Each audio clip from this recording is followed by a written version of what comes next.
Alright, buckle up. Right from the jump we're staring at this Beiaji mansion, straight out of a historical drama. Duke reviews this crib and right inside, my man starts hitting his kid Thor with brutal news. Son, pack your bags, the Empire's shipping you off as a hostage. Thor is absolutely freaking out. Wait, what? But nope, it's already too late, my guy. The carriage is sitting outside and they don't even give him a second to grab his favorite body pillow. Thor's dad, ice cold as my ex's broken heart, coldly cuts in. You're no longer wanted, Thor. Our boy is spiraling out. He's like, Dad, what is this? I haven't seen you in 3 years and this is how you greet me. And the Duke drops the coldest emotional nuke, calling him useless, like, yeah, you're just Esther trash, and that's when everything goes off the rails, bruh. Thor tore himself out of that toxic house as a kid, tried to live like a regular commoner, and they still yanked him back just to humiliate him. Then his dad has been yelling that he's got zero combat skills, which here is basically like having no Wi-Fi. The captain of the guard steps in like, yo, you gotta hear about Thor's appraisal, but the Duke doesn't even listen. Yo, back when Thor was just 10, they appraised his skills and gave him a brutal 0 in combat, like a straight-up L that hit his whole family hard. They even let him reroll when he was 12, but the RNG gods slammed the door in his face. He landed basic magic with 0 attack spells, and that whole high society crew mocked him nonstop, calling him a disgrace. The Duke is absolutely seething. His family's supposed to be packed with op combat monsters, and yet he ended up with this dude. Pops totally snaps into a full-blown meltdown, jabs his finger like a disappointed anime dad. Do you get it, bro? And then he hits you with, chill, it's not that serious. But for Thor, this is the only world he's ever known, straight-up trash-tier treatment, the kind you get the second you show up without combat skills. But hold up, our boy's just pulled out a secret weapon. He's like, I can't brawl, but I've got the real power alchemy skill. He pitches it hard, bragging he can repair anything and even scores a job at a government office. Yeah, he's got dreams, and he's determined to level up his skill and forge brand new epic items. The Duke totally loses it. He hammers the floor, yells shut up, and goes, it's not worth it. What a full-on drama queen. He rips Thor's whole career plan to shreds, bragging that the Empire already has legendary swords and shields, so why would they ever waste time on his new junk? Absolute savage. Thor finally clocked it. These guys are human brick walls. He stops wasting time on logic, throws up his hands, and demands to know where they're taking him. That answer is a death trap. Seriously, every other hostage they send there just disappears, and nobody has ever made it back. Thor's mind clicks into gear and he blurts out the forbidden question, so you mean the Demon King's territory? And his dad with that smug grin goes, yeah, good guess. Because this guy is basically launching his own son on a one-way trip straight to get his ass handed to him by demons. Thor is panicking hard. His map screams that the demon territory is packed with bloodthirsty monsters. His dad flat out says it's basically a human sacrifice to keep the demons calm, and the guards are just yelling, hurry up, gone with you. Then, because he's somehow the absolute worst, this Duke straight up punches his own son right in the gut. Thor slams to the ground, wheezing, and blurts, why? Then a blazing spark snaps into his eyes. He glares at his old man and spits, I hate you. The Duke doesn't even blink. He lands the final blow and coldly says, I don't talk to dead men, you're a dead man. Then boom, this guy wins the worst dad award, no contest. So our boy gets kicked out of his own homeland, banished for good. He's trapped in a carriage racing toward doom, panicking about what the Demon King's territory looks like. 100 years ago, a brutal war tore everything apart, until a hero got iced up and still pushed the demons back with sheer will. Ever since that shaky piece snapped into place, everything's been tense, because the demons still burn with hatred for humans. It's a world dripping with mystery, like the answers are hiding just out of reach. Trapped inside the shaking box, Thor can't see a single thing. He's hemmed in by 20 guards, so any escape attempt is dead on arrival. He can't stop replaying it. He tried to cut off his psycho family, but they snatched him right back in anyway. He flashes back to his calm government worker life, using his mom's last name, doing a low-key job fixing whatever broke, and honestly, he loved it. He was pouring his alchemy skill into everything until it was flawless, polishing even a magic sword and living the dream as the ultimate crafter. Back in the present, he yanks out 3 spoons like they're weapons. He locks onto one target and roars, activate alchemy.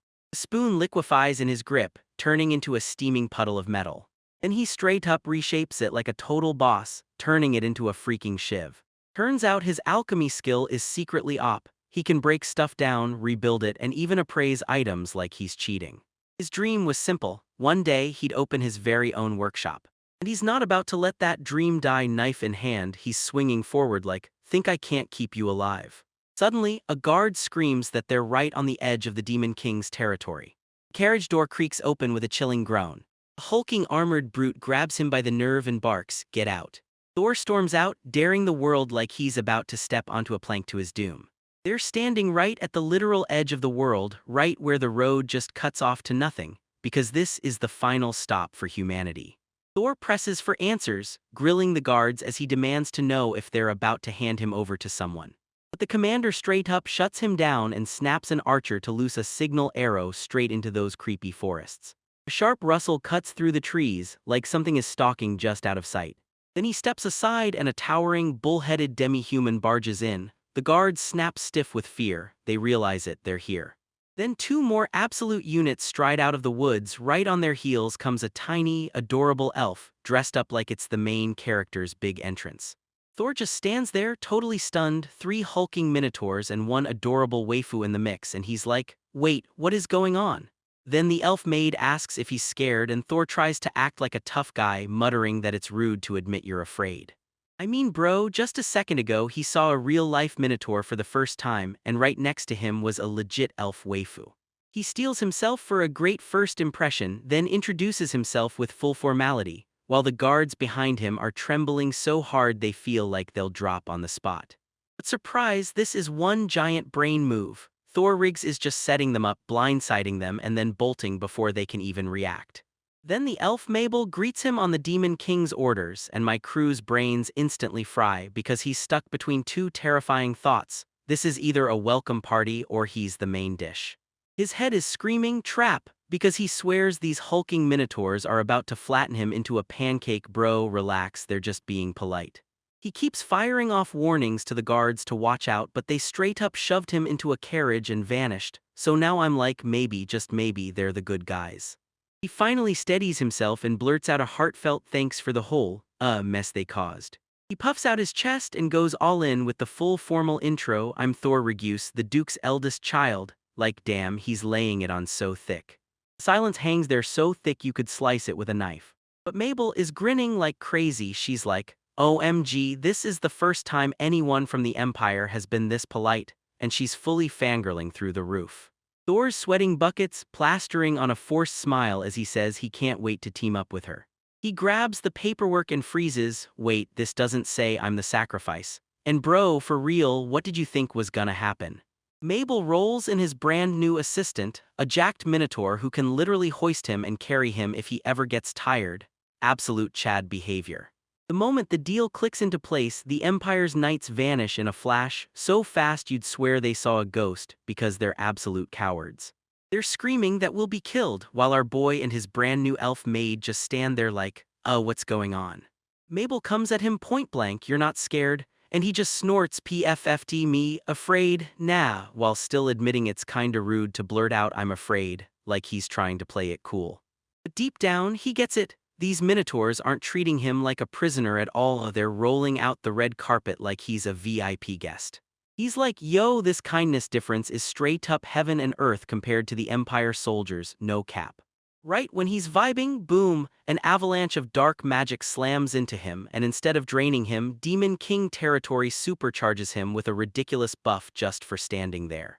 Suddenly the system freaks out, darkness power gets fully absorbed, all 6 attributes snap open and a bunch of skills awaken at once. My guy straight up hit the RNG jackpot. He's left totally stunned, blurted out, what was that? And in the next heartbeat he slams open his status screen. And when he finally looks, he finds it, Creative Alchemy, the absolute top-tier alchemy skill, so busted it demands all 6 elemental attributes just to unlock it.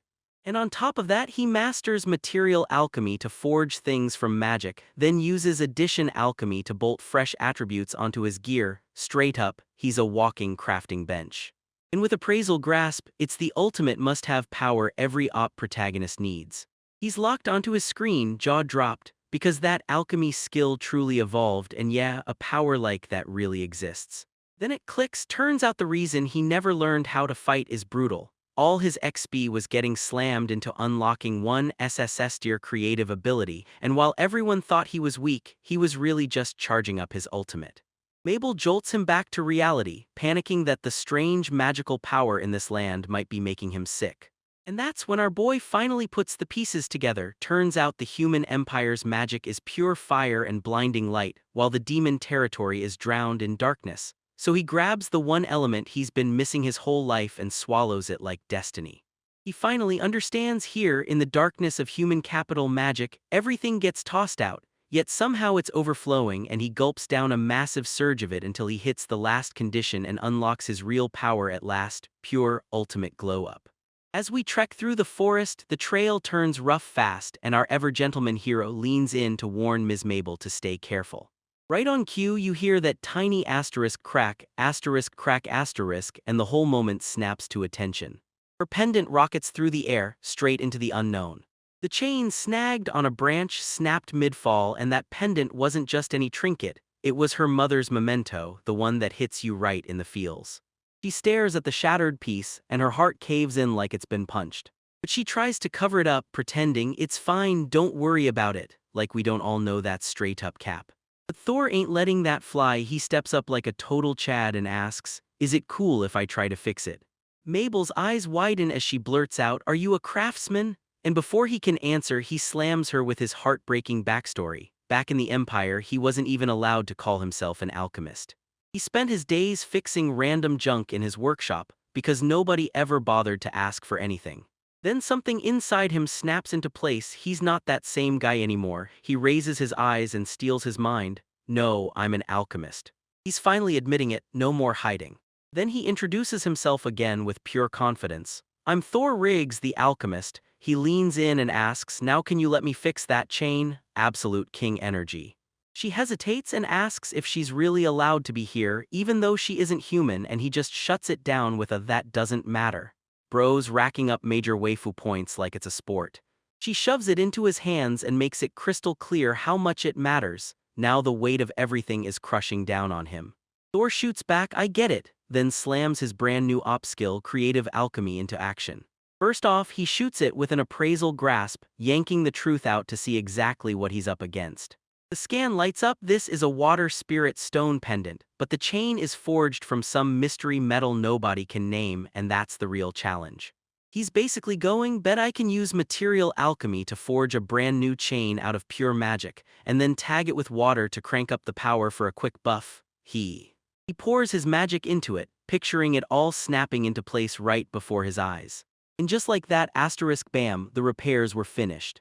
Mabel and the Minotaurs are absolutely stunned. This is unreal, so gorgeous it hurts. She can't believe it's fixed, and it's even better than ever. Even Thor can't believe what he just pulled off, so he tries to act cool like, "Nah, it was nothing, just a quick fix." But then he starts eyeing the cracks like there might be some weaknesses, and a voice cuts in.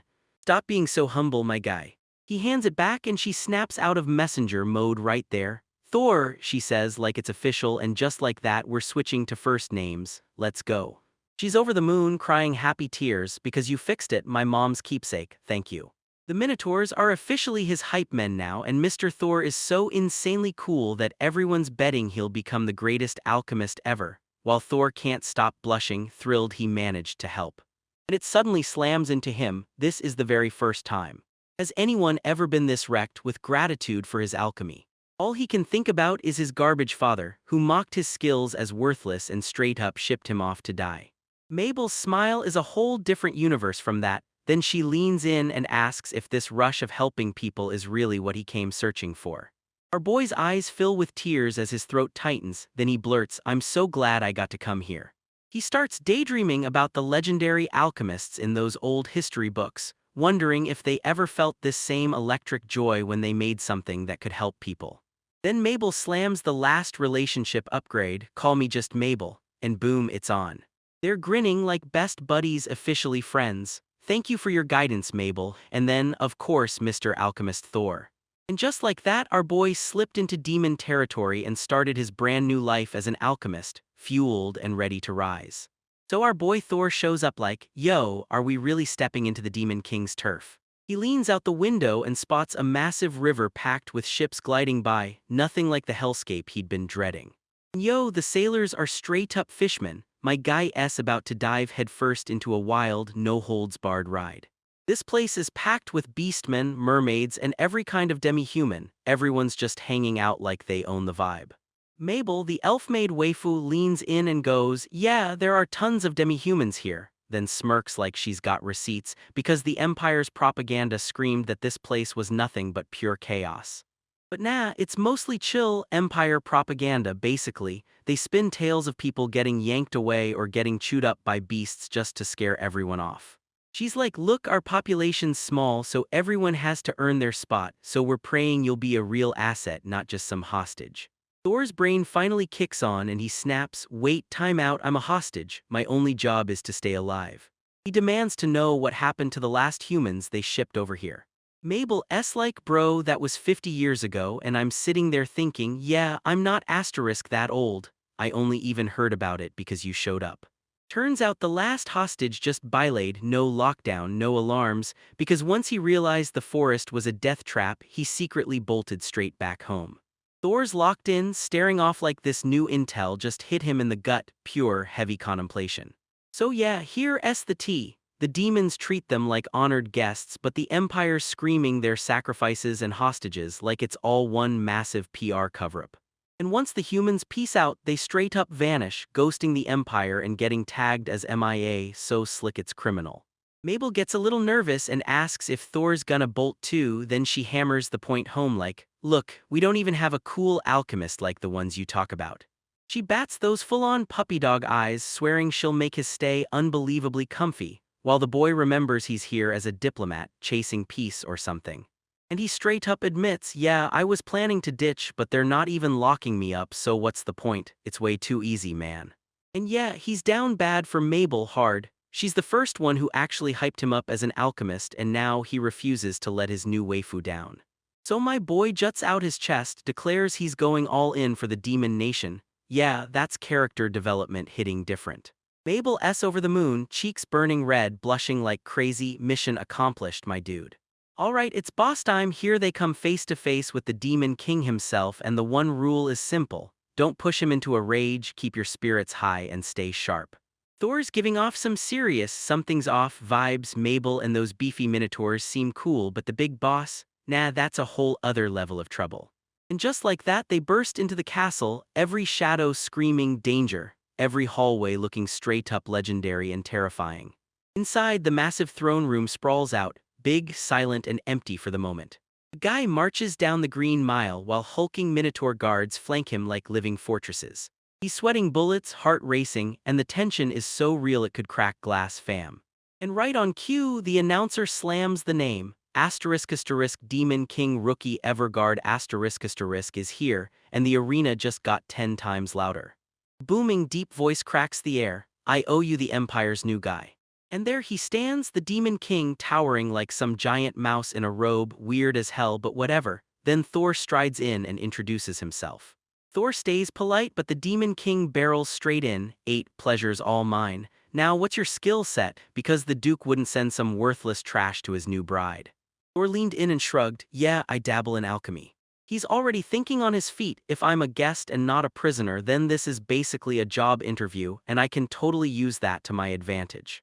The Demon King leans in, hooked. Then the Prime Minister, that smooth-talking guy named Curve, snaps, saying if the Empire really wants to win, it should just stack its trouble by eating alchemists again and again. But Thor cuts in fast, swearing that back home alchemists are basically useless, so yeah, big oof for the Empire.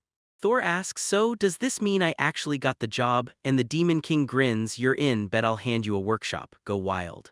The Demon King leans in and demands to know what my boy needs to kick things off. Thor kicks off his shopping list for the whole room setup, grabs the king's attention, and then it's like done. Now he turns to everyone like, "Wait, that's it, my guy can't believe this is that easy." The king orders him to just write a simple list and they'll take care of everything, and Thor is absolutely rattled. The king hands him the reins and says, "Go create, just tell me if you can mass-produce your invention so everyone benefits," and Thor's totally down, but he's got a question of his own. He's like, "Why are you acting so calm? I'm from the enemy empire. and the Demon King just drops a savage one-liner to figure it out. Thor's completely baffled, learn what? Then the king blurts out the real history and boom, those demons got wiped out ages ago by ice-powered heroes and raw human brains. Centuries ago, humans called in op heroes from another world. These guys hit the battlefield with busted powers and absolutely annihilated the demon army. The hero finally smoked the old Demon King, then vanished back to his world, ditching every broken item and even the hard-won knowledge he'd carried.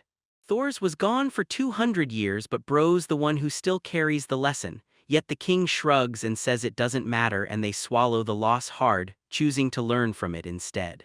This new Demon King is a full-on pacifist, Chad. No fighting, no chaos, just ice-cold brains and pure knowledge. He won't let his ancestors' sacrifices go to waste, so he brings in guests from the Empire to soak up their tech and culture. He hypes Thor up, saying their kingdom is basically an alchemist's dream, and they can't afford to fall behind the Empire's breakneck progress without that kind of genius on their side. Thor's mind is blown, he's finally getting total creative freedom. People are starting to recognize his real skill and the glow-up is absolutely unreal. With fire in his eyes, our boy vows he's about to build something absolutely wild, like a thank you gift for the king. The Demon King is basically like, listen, this bet is everything, don't you dare let me down. Once the meeting wraps up, the Prime Minister tells Thor, you've earned it, go grab some rest after that brutal trip. And just like that, the meeting slams shut, end of story. Demon King stares as he marches off, ringed by his guards, but the instant Thor disappears, the king snaps into action like, all right now. 8. The Demon King summons his top dogs for a war room meeting and the whole room zeroes in on our guy Thor Regus, the fresh transfer student straight from the Empire. We brought the whole squad, our elf magic commander, the lizardmen assault commander, and then my man, the Minotaur unit commander. Look at these absolute units. The Demon King snaps his rules down on the table. All right, you clowns, listen up. I know exactly what you're thinking and trust me, you're not getting even one finger on this guy. He fires back, telling them to treat Thor with real respect, to learn about the human world from him, and to spread the word. Basically, don't be cringe because we're better than that.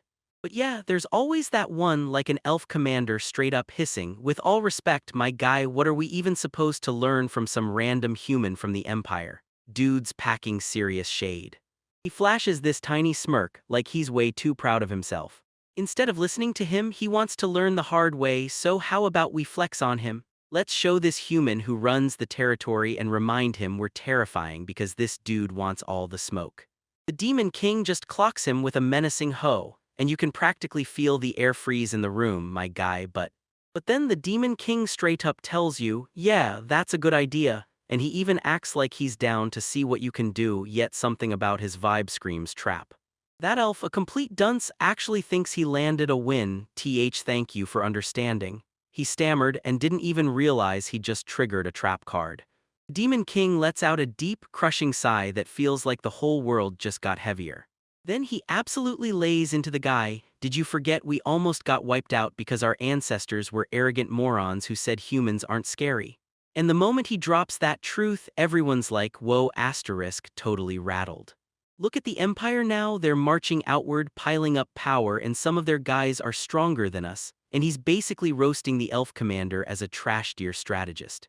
He's screaming at that guy, how can you say we can't learn from them when you already know all this? Meanwhile, the elf commander gets absolutely roasted, nothing left to do but apologize. The Prime Minister Nerve steps right into the smooth stuff, yes, sir. We'll study his tech and culture using his own creations because he just saved his boy from getting vaporized, no cap. The Demon King finally calms down and goes, all right, bet Thor's from the Empire so we're not messing around. Then he orders, we'll test his abilities. Mabel steps up. And just like that, the adorable elf maid Mabel gets shoved into the role of our boy's personal caretaker and watcher. Yep, a brand new waifu just got added to the roster. Then the Demon King's eyes snapped like a memory just hit him and he goes, wait, yo Mabel, isn't that the Thor guy who fixed that pendant? She says, that's right, your majesty, and then he whips out magical silver to work on the water spirit stone pendant you're wearing.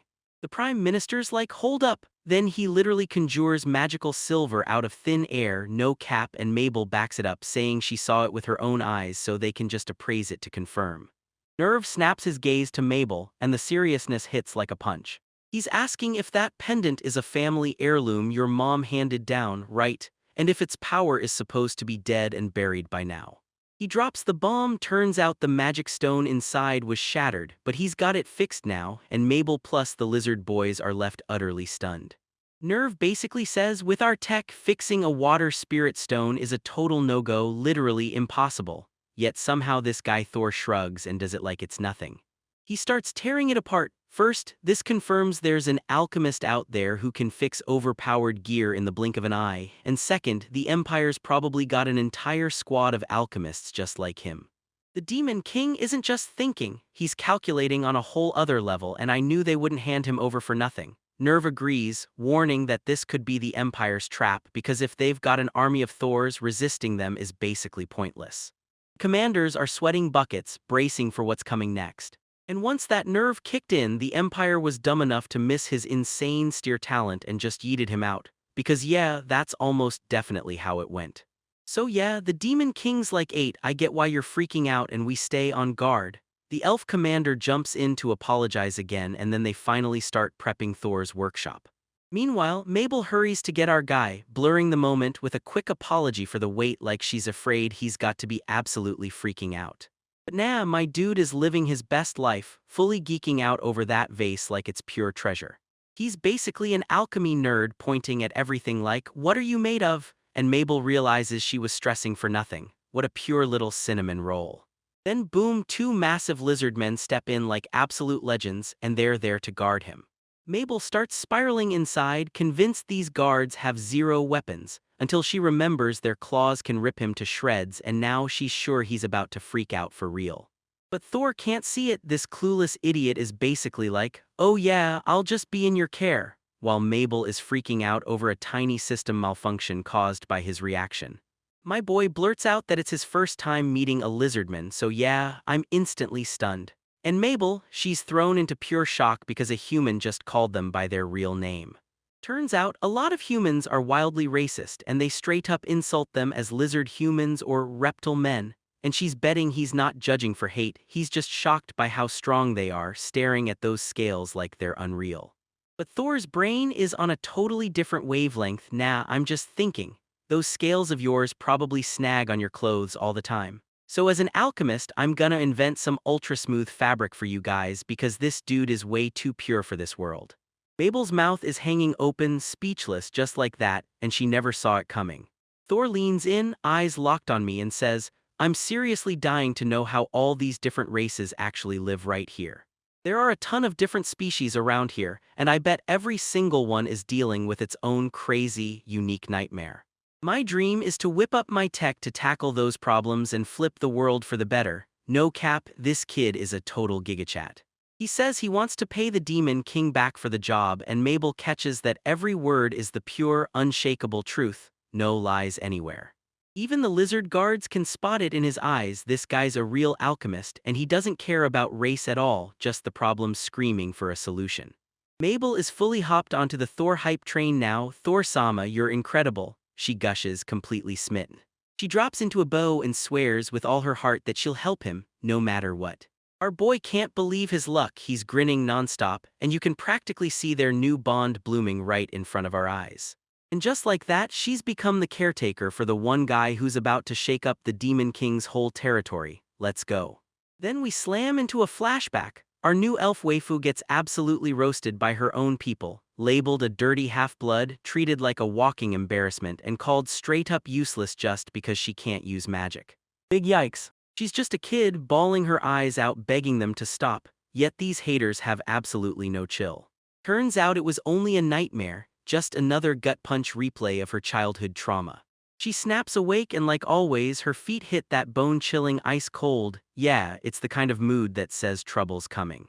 She was just praying she could finally bury her past, because this weird cold sensitivity was messing with her every day. Even with those huge, fluffy socks she's stuffing her feet into, she can't stop worrying, because once Thor-sama sees her, she's sure she'll die of embarrassment. But none of those girls could rock that outfit like you do. You're the one who pulls it off. Meanwhile, Thor is losing his mind, geeking out inside the Demon King's storehouse.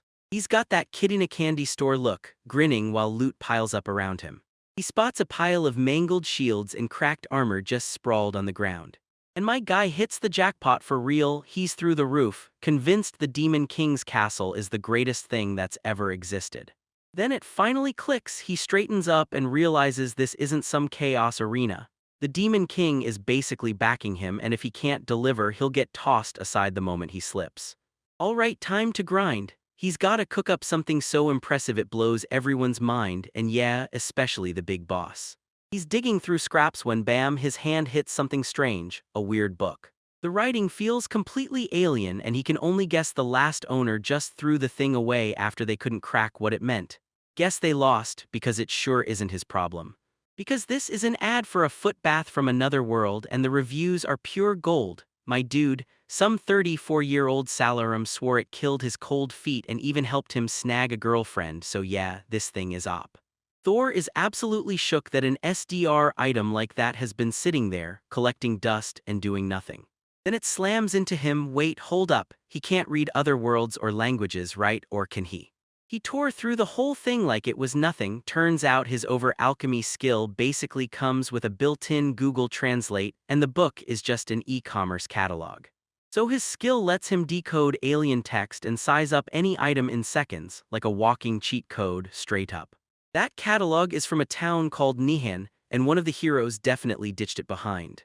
He keeps flipping through until he stumbles on a wild pile of recovery gear, heated face masks, and everything else meant to crank out better sleep. Then comes the galaxy brain moment. He suddenly gets it, and it hits hard. This is the secret behind how the heroes were insanely strong. They basically Amazon primed themselves into superpowers, buffs on demand, glasses that crank your vision up 20x, and a pill that buys you 10 hours of sleep in 2. No joke, bro, that's straight up next level pay-to-win trash. Right when he's seconds from a full-blown meltdown, Mabel the elf pops in like a lightning strike with tea, and it totally sends him spiraling. She goes, "My bad, okay, you were locked in, like seriously focused." He shoves the book into her hands and asks, "Can you read it?" just to make sure she really can. She's like, "Nah fam, that's gibberish to me." Then she goes on to say that random stuff from some other world sometimes just shows up here like it's nothing. And she hits him with a savage clapback that sounds exactly like something a guy who's never cleaned his room would say. He awkwardly takes the tea like it might explode. Mabel blurts out her truth. Her cold feet aren't just nerves, her mana flow is trash tier, so she can't cast a single spell, and she swears it all traces back to the fact that her grandma was human. And just like that, her own people turned their backs on her and cut her out completely. But she just nailed cleaning, so the Demon King handed her a job. Absolute Chad energy from the DK. Our boy Thor's fighting tears as he looks at her. Bro's got feelings, and you can totally tell. He totally gets flustered and blurts out an apology for dumping that sad backstory. But she shrugs off all the magic stuff like it's nothing, and then she proudly says her human grandma is the real reason she's standing tall. Thor snaps it all together. "So you're telling me that's how it went the first time you showed up to meet me?" She confirms it and admits she's dying to know why humans show up for her grandma, because she doesn't just want answers, she wants to meet him specifically. And she's over the moon that he's the first human she's ever gotten to know. Like, "All right boys, let's hear it, the ship's already sailing." He turns bright red, snaps his attention to something else, and starts praising how awesome the Demon King's territory is for welcoming everyone in. Mabel nods and says it's the perfect way for everyone to flex their own special skills, just like she does. Then Thor sparks an idea and demands she help him with a crazy experiment. First, he snatches a couple of mangled, busted shields from the pile like he's stealing his own survival. He scrolls back to that foot bath ad again, because at this point he swears it's basically a miracle cure. The ad even spills the secret, how it rides water currents to smack acupuncture points with surgical precision, and yeah, it's insanely high-tech. He's convinced those junk shields are gold. Just scrap them, pry the fire and wind magic stones right out, and he's set. The shields are already shattered, so there's no way he's wasting a thing.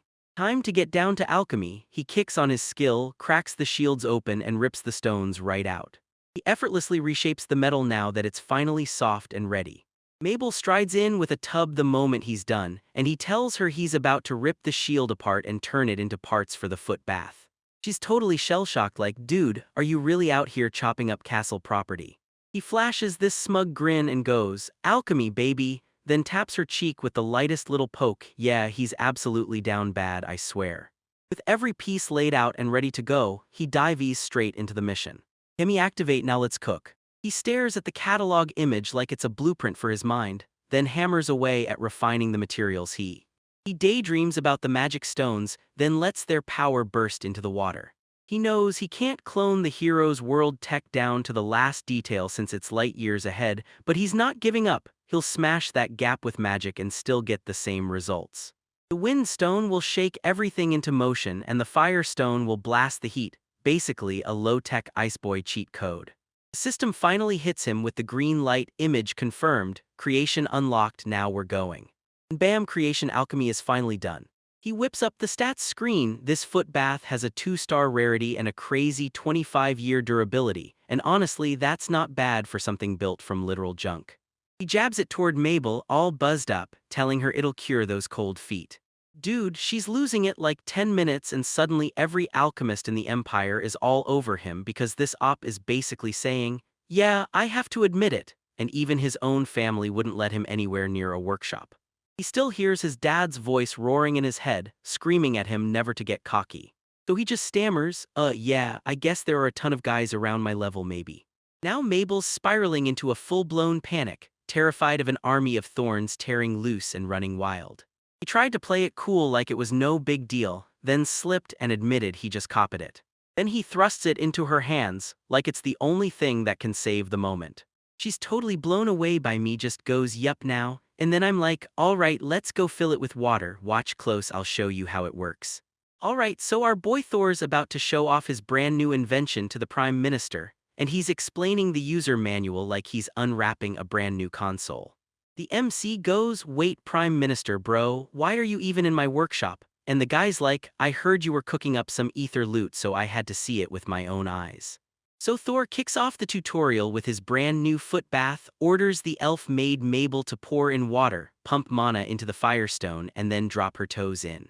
She dips her feet in with shaky caution, clearly wondering if this ice is actually some low-budget trap waiting to snap shut. Yeah, she looks absolutely terrified about this whole mess. Then my guy leans in like, yeah, this is the best part, and tells her to crank the wind magic stone's vibration function. Instantly, the water explodes into furious churns and her feet start whipping around, splashing like crazy.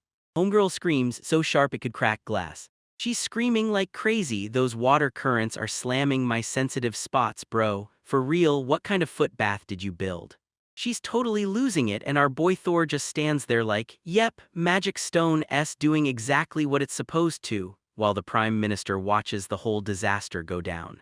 Mabel is climbing higher and higher, face blazing, gushing about how incredible and how warm it feels.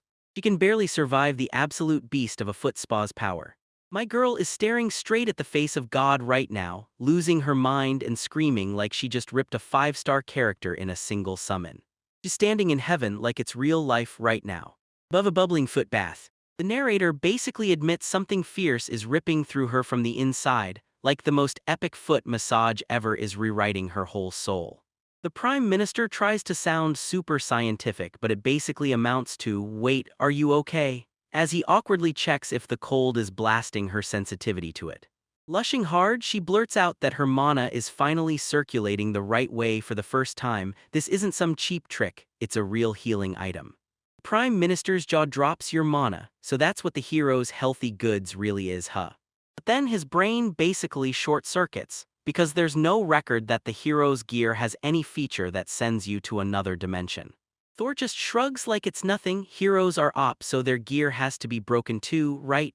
Meanwhile, the Prime Minister is spiraling, losing his mind over this guy's galaxy brain logic. He drops to his knees, howling that even the Demon King's best healers can't mend her shattered mana circulation. Meanwhile, our MC can't stop thinking, man, the heroes must have been packing some wild tech. Then he pauses, because the real punchline hits him, bro, that was you, you're the op one. Just a few beats later, Mabel feels totally reborn, her mana flow is finally working flawlessly. The PM leans in and dares her to try casting a spell. But she tanks hard, no way, I gave up on magic ages ago, and then bam, we're about to get that brutal backstory, boys. Thor totally shuts down that emo vibe, he shoots her a sharp look and tells her, things are different now, try it. So she taps into her inner Chunabu, screams out dark wind, and oops, blast of magic launches the Prime Minister flying across the room like a bowling pin. Everybody's freaking out. Mabel just gapes at her own hands in shock, murmuring spells like she can't believe they're actually mine. She breaks down in tears, slammed by the memory of everyone calling her useless trash. Then she fully asterisk lunges into our boy with a fierce hug packed with pure gratitude, shouting Thor-sama. She's crying her heart out, swearing the kids bullied her for being an elf who couldn't cast magic. Then there he is, her savior, sweeping in like he's the only one who matters. Wiping the dust off his face, the PM spits out that Thor's getting strangled by that savior hug right this second. She drops her guard, mortified as ever, but our boy just shrugs it off and stays totally cool. All right, your monitor's fixed, good news, but now tell me, are your feet warm too? That's the real mission, and he's locked in, laser-focused on every objective. He's just genuinely beaming because his inventions are actually making people smile, and honestly, what a wholesome legend. But then the Prime Minister throws the switch, snap, and chaos wakes up because this thing can ignite magic. Now it's been folded straight into the Demon King's territory, and he's not blind, he's clocked a game breaker the second he saw it. Thor wants zero chaos, so he just takes the bet, 8 of them, and hands everything over like he's cutting his losses. Then the PM swings in and offers to buy it for a fair price in gold, and our MC is just utterly dumbfounded. The dude's totally rattled, and I'm cashing in, I'm getting paid for this madness. He snaps back to his old trash deer gig in the Empire, pay was trash, and they treated him like some lowly intern. He wasn't even allowed to build the things he wanted, straight up toxic workplace energy. But hold up, my guy just fired back with a counteroffer and he shuts it down. I don't want your gold coins. He lays out his master plan, give me unlimited access to the Demon King's materials and magic stones and I'll hand over my inventions. A straight-up B2B deal powered by crafting materials. The Prime Minister goes deathly still, processing that jaw-dropping gigachat move like it just hit his soul. He fires off the big question, are you cool with your precious items getting used by non-humans? Thor just drops the why not like a hammer. There's no point making stuff that never gets used, and this guy's all about that Creative Commons life. He finally drops his real goal. He doesn't want revenge at all. He just wants to craft items that crush what the heroes made, flex his skills, and prove he's the top alchemist, period. The Prime Minister got sold, so I'm stepping in and negotiating with the Demon King myself. Let's go. So the Demon King is straight up spiraling, losing his mind for real. He's freaking out, screaming at the top of his lungs, and Mabel can cast magic since Thor Riggs built her that special item. The Prime Minister just stands there stone calm like, yeah, I saw it with my own eyes, no joke my guy, and I'm sitting here short-circuiting because it's honestly too real. And get this, the Council of Elders is rattled too because their top-tier healers couldn't do a thing for Mabel for YEARS, but our boy Thor shows up and has her fixed in less than a day. That's not just a win, that's a straight-up skill gap. The Demon King fires off questions about the foot bath and the Prime Minister panics like 200 IQ panic, then boom, Thor uses 2 totally different kinds of magic to heal Mabel. That old dude's coping so hard it's unreal, like that shouldn't even be possible, yet my guy straight up dissolved fire and wind magic into water right in front of me, and that's alchemy bro, go look it up. The Prime Minister kept firing facts non-stop, while Mabel, an elf of the water attribute, just drank in that juicy mana like a sponge, and it landed as the exact, perfect cure. It didn't just knock out her non-stop cold streak, it slammed a full reboot into her internal monoflow, and while that happened, Mabel's face lit up with a blush as she realized this human dude is straight up op.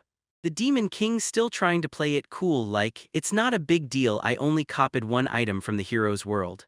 Nah bro, stop coping. But the Prime Minister shuts it down in a heartbeat. He goes, nah, the ancient texts say the hero's gear never had buffs like that. The ancient scriptures talked about simple healing magic, but they never hinted at anything on this god-tier level.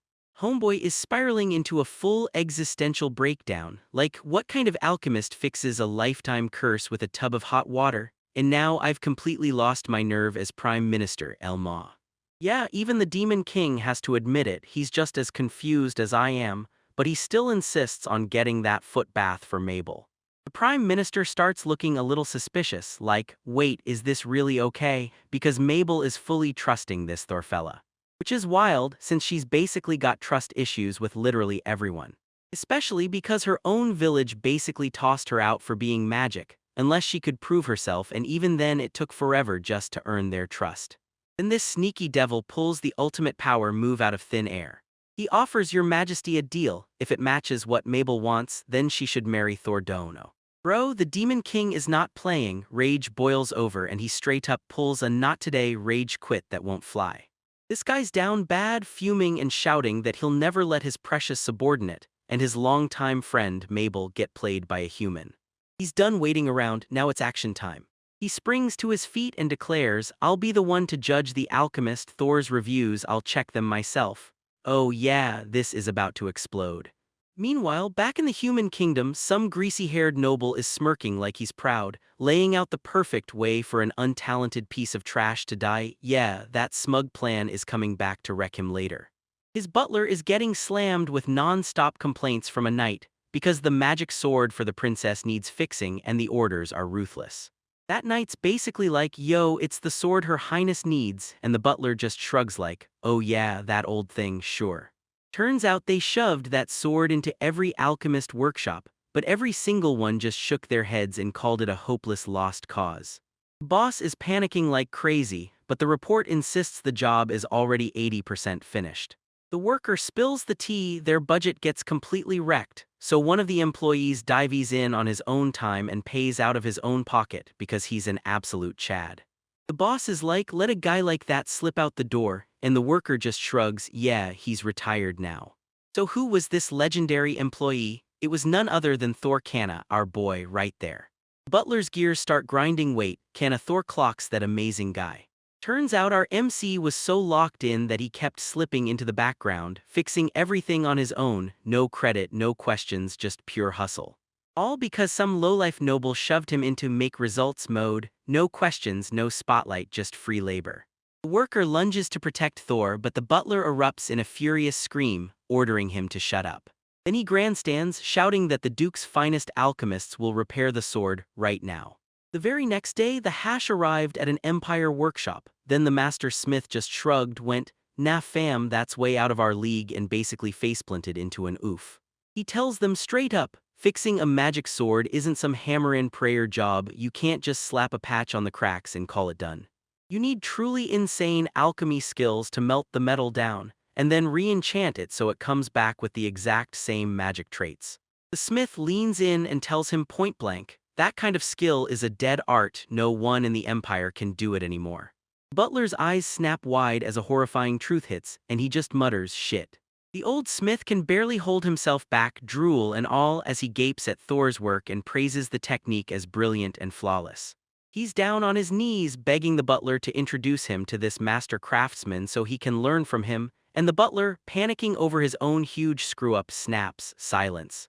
He's completely done for pleading with the smith, I don't care if it works, just make it look fixed. He even tries to trash-talk the sword's worth, claiming it's just for rituals, like that doesn't scream clown energy. The smith is disgusted to the core, but he grudgingly agrees, only if the butler gives the okay on that shady request. Butler storms away, utterly humiliated, what a joke. And as they head back into the Demon King's territory, you can feel trouble brewing, because things are about to get seriously wild. So picture this, Mabel's literally spoon-feeding our boy, and he's blushing so hard he turns tomato red. My dude tries to shift gears and asks the Demon King for a new room, but nope, the entire castle is packed solid. Thor's freaking out that his alchemy experiments might accidentally go kaboom and smash everything, so he's setting up his own dedicated labs. Since the room's a total no-go, he blurts, 8 bets fine, just give me a tour of the castle, and Mabel jumps on it right away. Bro, she's down bad, like she's ready to throw her life on the line just to help him out, so chill, girl, he's not asking for all that, he just wants to see the place. She wipes the table clean and swears she'll be back with tea, only if you deliver that top-tier waifu service. All alone in the manufacturing room, he starts sizzling up a brand new plan. He remembers the OG heroes had that ridiculously OP storage power, so he dives into a magic item catalog, flipping pages at full speed for anything that could work. Their storage box was basically a cheat code, endless space, auto-sorting everything, and you could yank out whatever you wanted anytime, and yeah, it was absolutely broken. No cap, this is straight-up ancient, lost tech, like it just got dug out of history. He's praying this catalog holds a blueprint for something like it, because if he's going to build a god-tier item on day one, why not start right here? And would you look at that, he just stumbled on something and couldn't believe it. It's an ad for a tiny storage unit with a bunny girl mascot too, and this catalog is absolutely unhinged. He scans the specs and boom, it matches exactly the same item the heroes used because the book really did have it. The ad hypes it like it's some wild new realm, like it's a whole other dimension of space. Our boy S freaking out because he's about to build a literal pocket dimension with his own hands.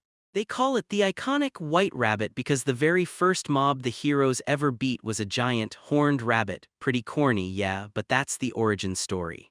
He's not sure he can nail a flawless one-to-one copy, but even a bootleg version that can hold 1,000 rabbits is still a huge win. 8. It's go time. My man fires up his overall chemi skill and kicks things off. But psych, this recipe demands dark mana and my dudes are sprinting on fumes. Hate to see it. He's stressing out like crazy, realizing he's totally trapped, because the empire he came from is officially fresh out of that edgy energy. He's basically spiraling like, man, if only someone with a massive stash of dark mana was here right now. And the system blurts out Darkman acquired, and our boy just goes, wait, what? And just like that, boom, the Demon King strides in like he owns the place, the absolute walking battery of dark manure in the whole castle, and yeah, the RNG landed perfectly. The king tells him to calm down, no need to kneel. Our MC feels the insane power blasting off this dude.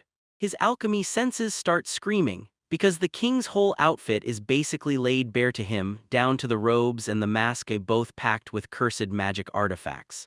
The king wastes no time, he gives a heartfelt thank you for saving Mabel's magic and then drops the bomb. She's basically a childhood friend he never forgot. Our boy drops the humble talk, saying he's only happy he could help her, absolute Chad. The king clocks that he's weirdly kind, like sus, and says most humans who get here usually panic hard, but Thor's just chilling, vibing like he owns the place. He wastes no time and goes straight for the truth, asking if our boy's secretly cooking up something huge. The king practically yells, aha, so I knew you were up to something, and Thor immediately whips out his notebook like the biggest nerd alive. He reveals his massive master plan, an easy-to-assemble storage room built to hold a whopping 1,000 rabbits. Demon King is completely stunned, like speechless, and this kid, he's on a whole other level of weird. The king doesn't beat around the bush, he calls him out straight to his face like, so you're really trying to craft items that outclass what the heroes already had. Thor leans in and goes, yep, check this out, and then spills that their super advanced world built him an e-commerce catalog. He's aiming to crack their wild tech by reverse engineering it from scratch, recreating their items one by one, flexing pure big brain genius. He's dead set on cracking every secret wide open and leveling up his alchemy to a whole new tier. Then his mind spirals into a wild daydream, him opening his very own alchemy shop right in the middle of demon territory. He snaps himself back in real time, laughing like, yep, I'm way too hyped when I talk about my craft, and catches himself geeking out immediately. Demon King is losing it, cracking up so hard he can't even breathe. This kid is the first truly wild thing to hit his life in ages. So he gives his blessing, go for it, and 8 beats later the Demon King accepts your ambition. He's bursting with joy, he finally got the green light to build his workshop at last, but then he snatches this massive hunk of metal on the spot and the king panics, like, wait, you're building it right now. Thor straight up smacks him with his butt like you said it was totally fine, because that man has absolutely zero chill. He tells me he already has everything set, old shield and armor metal, softened and ready, then smirks like it's no big deal because he's not even building it full size, the real magic lives in the pocket dimension inside. Now that the king just dumped a boatload of dark mana into him, he's fully charged and ready to go cook. So Mabel tells the Demon King, Your Majesty, because once Thor hits his stride, there's literally no stopping him, while that old advisor's sweating bullets like, is he seriously gonna forge this thing right now? The advisor keeps panicking, but Mabel cuts in like, no, Thor-sama's got us, and then she mentions what he said. He even wants to sew clothes for the lizard men that won't snag on their scales. The Demon King can't believe it, this human actually cares about lizardman fashion and it blows him away. He's like, wait, you see us without bias and you really want to help? Pure mad respect. Mabel flips into full best girl mode begging, please your majesty trust my boy Thor. 8. It's go time. Thor's mind is racing as he starts mapping the dimensions. 1, 2 meters all around, now let's make it happen. He kicks off his op chant, turns the metal into the room's backbone, locks everything down with dark mana, reinforces the walls with earth mana, then blasts in wind mana to fill the whole space. Yeah, bro's actually cooking. He has to picture every tiny detail, how it feels, how it looks, how heavy it is, even what it smells like his brain is spitting out a full-on 4K masterpiece. Then he fires off the last command, alchemy buzzing through his hands, execute, and bam, a tiny storage room snaps into existence. Hit the stats on this beast? A 5-star, otherworldly storage room. It's got elemental attributes, it's basically indestructible, and it boasts 100 years of durability. Now that's a high-tier draw. Our boy's like it's done, but he's already calling it trash tier, because compared to the hero's gear, he can't even nail the tiny details like the drainage system. Brah, you just made a pocket dimension, chill. But he's not pathetic about it. He knows that otherworld tech hits different, top-tier stuff, yet this is only his warm-up. His real mission is to outdo it completely and become even stronger than that op power. The Demon King and Mabel are totally losing it over this. Amazing, Thor-sama, but the king's still side-eyeing everything like, so how's this tiny box even supposed to turn into a workshop? Thor's wearing that smug main character grin as he dares the world to think about the hero's endless storage boxes. Yeah, the classic broken Isekai'D item. He breaks it down like it works exactly like that, and the king just blurts, "Are you serious?" Then he presses, "So, any other space magic alchemists?" And Thor shoots back, "Nah, probably not, because you need dark mana and that stuff is ridiculously rare in the Empire, so yeah, I'm a one-of-a-kind, my guy." Thor swallows his pride and admits he never could have pulled it off without the Demon King's mana anyway, and the other kings stop yapping long enough to demand they see the inside. "Go on," our boy says, totally calm. Mabel tells the advisor, "We'll be right back," then Thor slips inside with the king. He slams the door open, and they dive straight into the pocket dimension. Inside Mabel, she's absolutely tearing around, hyped to the max. "This is unreal. I swear I could sprint forever in here," and she even says the royal treasury doesn't have anything this good. She finally gets it. This is just the hero's tech copy, but Thor's already cooking a plan to rip it apart, reverse engineer it, and build something way better later. That's our big-brained main character. Thor's still playing humble, yeah, but that infinite space hero version, that's the whole reason I've got miles to go, bro, so stop nerfing yourself. But you know what he says, "If I can land this tech, I can finally make storage bags, and when I do, I want you asterisk to be the first one to test them for me." Mabel's face turns crimson instantly, but I'm just a maid, I can't take some legendary tier item. Yeah, she's absolutely down bad. She's totally flustered, and our clueless MC just freezes there like, "Bro, read the room." She's blushing like crazy trying to play it cool, but the truth slips out. She's ridiculously happy about it, pure tsundere gold, and the training waifu vibe is screaming loud. Suddenly the advisor starts hammering on the door, "Hey, what's going on in there?" And Thor snaps back to reality. We're good, sorry." Turns out Elmaugai thought they were up to something shady. The advisors are all like, "8, cool, here I come." And then he says he's only checking for safety because the Demon King is inside, but come on, we all know he's just there to satisfy his curiosity. The moment he steps inside, he's absolutely blown away. Whoa, this place is massive, like it's the size of our arena. Then he finally gives Thor his props, but then boom, a wild system message slams onto the screen, SS rarity item detected asterisk asterisk. It auto stashes it away and the whole thing thaws like asterisk asterisk a asterisk. Turns out the Demon King's op robe and mask got straight up yoinked into the storage, along with all of that broken element resistance. Thor and the advisor just freeze wide-eyed as the king's fightie right in front of them suddenly disappears and boom, plot twist, the big scary Demon King is secretly the biggest, cutest waifu imaginable. Our boy is totally frozen in shock. This is the real form of Demon King Lukwar, and bro, he was not ready for that RNG. I'm like, alright 8, the Demon King can be lowly, and I even say, whatever, fine, I forgive you, but she's still glaring, mad as hell and salty as can be.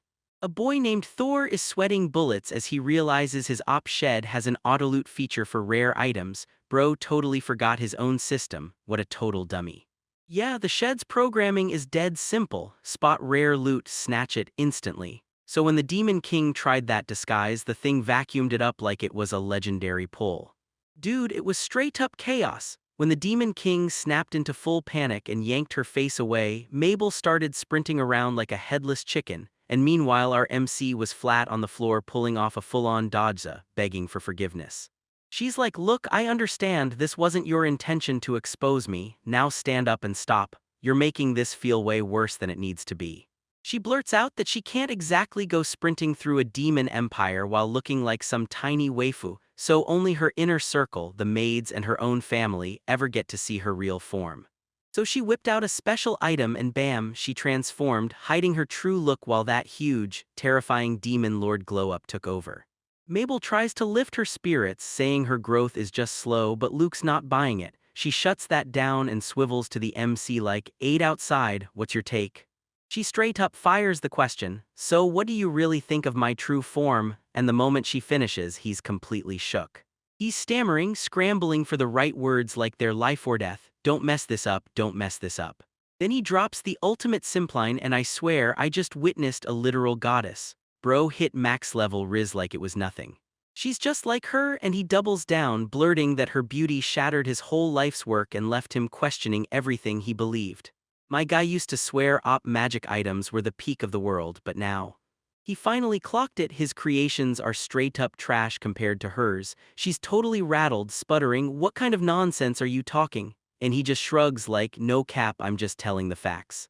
She fires back hard, saying someone like a god-tier alchemist wouldn't ever understand what it's like to live a lie trapped behind a mask. And then my guy drops a bombshell because plot twist, I've been lying too and now it's her who's completely shook. He blurts out that he's no VIP at all, he was shoved here as a human sacrifice, a hostage meant to get someone killed. His own dad basically told him to go die, snarling that he was a disgrace to the family. Back in the Empire, it's all about combat stats, and since our boy is a squishy alchemist, they slam him into the trash tier category. They treat alchemy like a punchline, not a real skill, but then he slams her with a plot twist, bragging that getting thrown here was the best RNG of his entire life, and she just snaps, "Excuse me?" He's ecstatic because he finally gets to nerd out and unleash his alchemy, cooking up real stuff people can actually use. Mabel the maid is scrambling to make sense of this info dump. "Wait, are we serious? You were sent here to die and our boy confirms it, it's the truth. Dude, why'd you spill that you were secretly in charge and had us thinking you were this big shot envoy? You could have used that clout to get anything you wanted." And my man just winks like, "Yeah, you're right," then slips, "Keep it quiet, this guy is a total menace." He lays out his master plan. If his secret spills, they'll crush him like trash and the Empire's image will crash too, so he offers a deal. "You keep my secret and I'll keep yours and we both know what happens if either of us breaks it." I dig it. And those girls stand there in stunned silence, their minds blown to pieces. RMC's like, "Yeah, I get it." And suddenly you realize this is his 5D chess play to build trust, because if both of them are stuck with dirt on each other, nobody's gonna dare to snitch. He clocks straight through her. Turns out that terrifying Demon King is just a girl with zero self-confidence, hiding behind a costume. And it hits him, both of them are playing the same game, masking their real selves. He finally gets it. The Demon King totally flips out, cackling like her life depends on it. Then she growls, "You absolute mad lad, you spilled your deepest secret just to trade for mine." She's still blushing, yelling at full volume and scrambling to read what he's really up to. He calls her out for laughing and she snaps back like, "Hey, you're the one who yanked my disguise by accident." Then she points at him and adds, "But your move, that's way more wild." But she finally has to admit it, his wild plan actually worked, and now she has no choice but to trust him. He's basically like, "For real," and she's like, "Yeah, you went all in, so I'm in." And right on cue he starts laying it on thick again. Then she turns to Mabel and orders, "Keep this whole conversation sealed up tighter than Fort Knox." Then she drops a royal decree, "Listen up, Thor's a VIP guest and my personal alchemist and nobody treats him like anything less, got it? Consider it an order." Mabel straightens up like a soldier. "Yes, your majesty, our boy is just letting his plan unfold perfectly." Luke clears his throat and says, "Okay, here's the truth, our secrets are only secrets when we keep them locked up. This room, we can finally drop the act."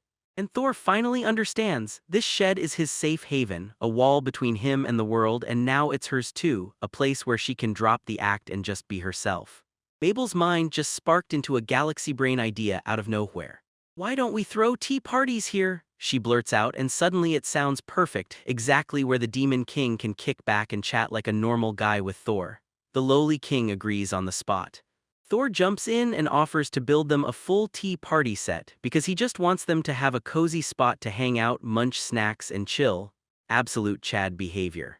The Demon King's hyped and throwing you a tea party welcome. My alchemist, you're the goat. And just like that, the secret hideout explodes into the official tea party room. They even slapped a sick name on it, asterisk asterisk, the kingdom's tea time asterisk asterisk. And they had no clue this harmless little ritual was about to kick off huge political power moves for the Demon Kingdom, but we'll save that wild story for later. 8. So Mabel the elf maid is just snickering to herself, while our boy Thor tries to calm his nerves. He asked what was up and she goes, "Oh, nothing, I was just thinking about Luke, that hilarious Sama laugh earlier." Then she admits seeing the Demon Lord, almighty and lowly, actually crack a smile like that teardrop, legendary. Super rare RNG. Turns out the last Demon King, her own dad, was straight up unhinged, hellbent on turning her into the same op monster too, making her grind levels by throwing her into fights where she had to take on multiple demon beasts at once. Yeah, talk about a toxic parent. And Thor's just like, yeah, same. Bro starts unloading his heart-wrenching backstory. His dad's training was so brutal he honestly thought he was about to die. Yeah, that's why he bilayed on his family home, because nothing says love like a good, old-fashioned trauma bonding session. Thor's like, wait, why are you acting confused? Didn't you already strong as hell? Then the other maid jumps in, bra, when it comes to magic she's an SSS rank monster, untouchable, but in the Demon King's territory, everyone's so obsessed with muscle numbers that the second they spot a tiny waifu like Luke, they assume she's useless trash, so she hides how she looks before the meatheads start judging the book by its cover. They start gushing about this absolute unit, Flame General Razinga, a 2-meter-tall Ifrit powerhouse built like a brick house, breathing real fire and slicing through fights with pure martial arts mastery like a walking raid boss. Thor's jaw drops because this is the same legend who tore into the heroes at Flaming Mountain. But the maids are like, nah, not all of his clan lives for gains. Some of them are seriously chill, almost *2* kind, like they're foreshadowing something big. Anyway, Mabel's suddenly buzzing with excitement, remembering they've got a castle tour scheduled for tomorrow. Night crashes down on the Demon King's crib. Right as they're finishing up, Thor turns to Mabel and thanks her for everything. And this is it. Mabel finally makes her move, winks at him, and orders him to drop the Sama honorifics. But our boy is a total dense MC. He's rambling like he's a special guest with minister-level status. Bro, can't you feel the room? She hits him with those puppy dog eyes and goes, please just talk to me normally. And boom, my man folds so fast he might as well be a cheap lawn chair. Alright, Mabel simp mode activated. Then she flips into full yandere mode, snatches his hands and begs, please stay here forever. She's down bad, she even leans in and whispers that she wants to stay by his side forever too. His brain blue screens and the next second he turns beet red, fully embarrassed. Mabel suddenly realizes she just dropped a romance confession nuclear bomb, so she bolts out of there yelling, have a good night. Thor stumbled back alone and gripping his chest, while his heart thundered like a drum solo in his ribs. And yeah, my dude is seriously thinking it over, like he might just stay right here forever. He snaps into full seriousness and vows he'll never return to the Trash Empire. He's using his op alchemy to forge a better world for Mabel and Luke, a man on a mission. Meanwhile, in the throne room, a guy named Kelv is hurrying in to brief the Demon King's chancellor. The chancellor blurts out right away, is this about our boy Thor? Kelv's trying to wrap his head around what just happened, blurting out whether Thor's item came from his healthy goods line like, bro, what are you even talking about? Nah, it was. Kelv totally snaps because who in their right mind would have guessed it? A dimensional item, a storage box. He tells you it's the very same legendary treasure the heroes swore by, a magical bag of holding that can swallow an endless amount of items. And he erupts into non-stop screaming like he just saw a ghost. The chancellor snaps, look asterisk, I'm the one who's stunned here, so could you please not scream like that, but Kelv won't have it. This is totally different, and it's exactly why the heroes were so wrecked in the first place. They could yank infinite items out of thin air. He starts bragging that they can yank out 100 weapons and chug potions like it's nothing, like a legendary inventory cheat code. The chancellor gets it, yeah, if everyone had that power we'd be extinct already. Kelva keeps freaking out and Thor's only just made it. Now he's losing his composure fast. Your Majesty, this is serious. We can't let him hog this power.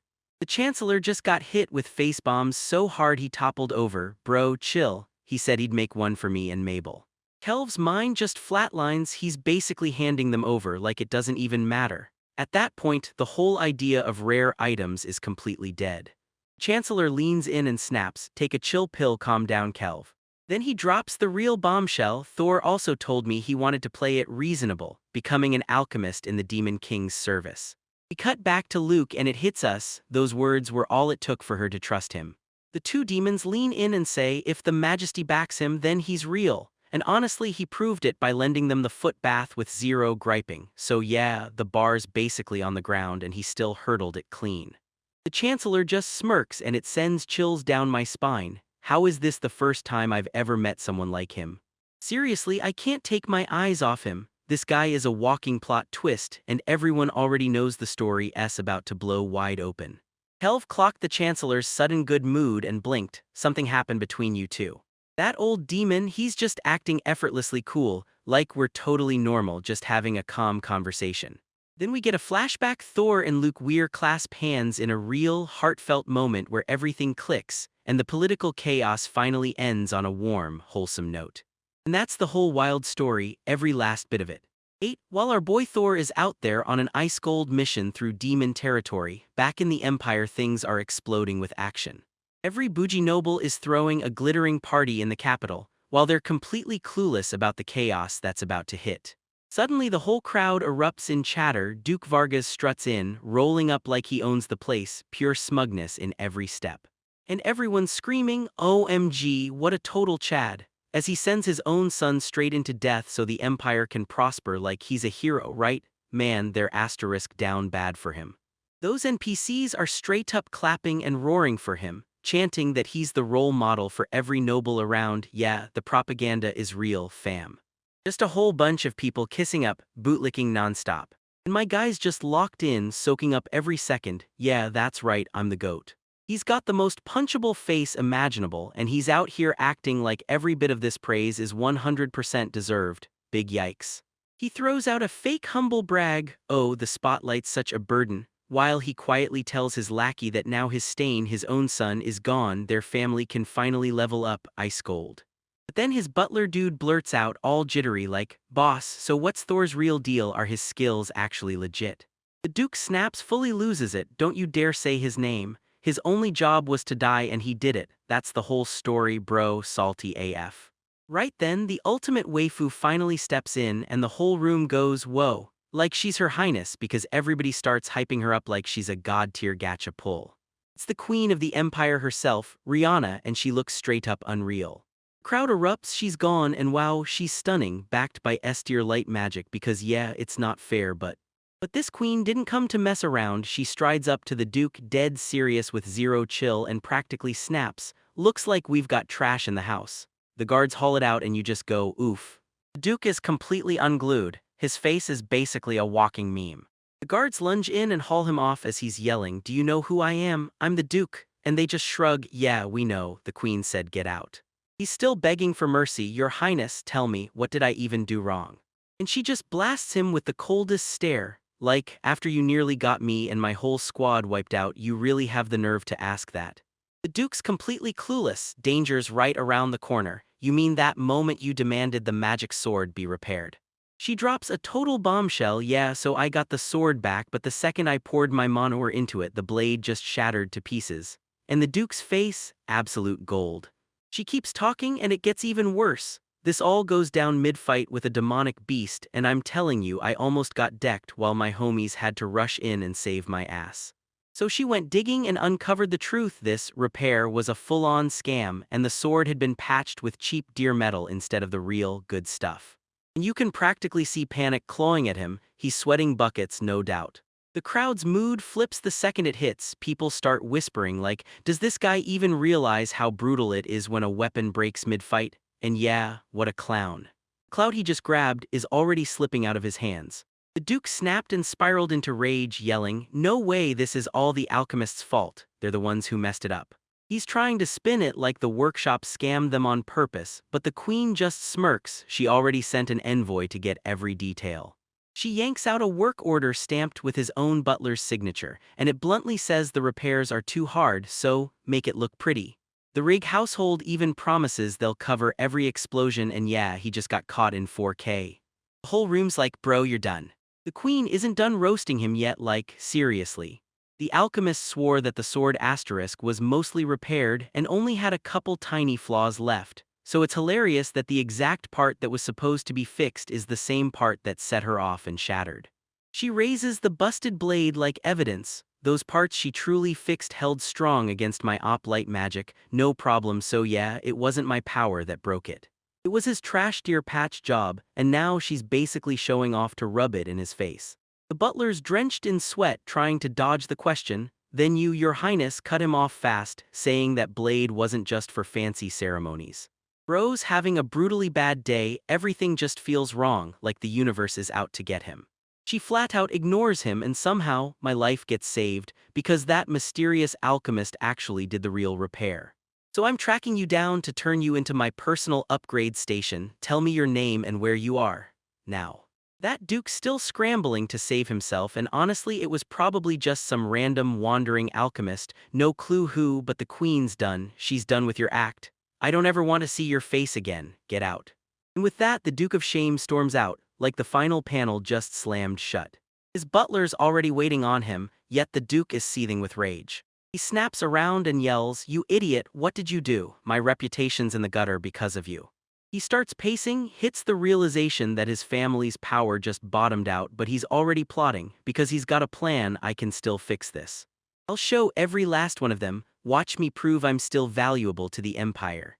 If I can just bend those idiot demons and demi-humans to my will, I'm not only getting my fame back, I'm leveling up into a whole new league of power, and this guy, he's about to turn into a full-on villain.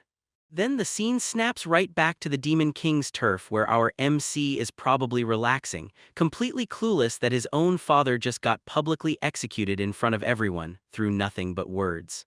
So Mabel, the elf maid, gets all fired up and tells Thor to ditch the grand tour and hand it straight over to her.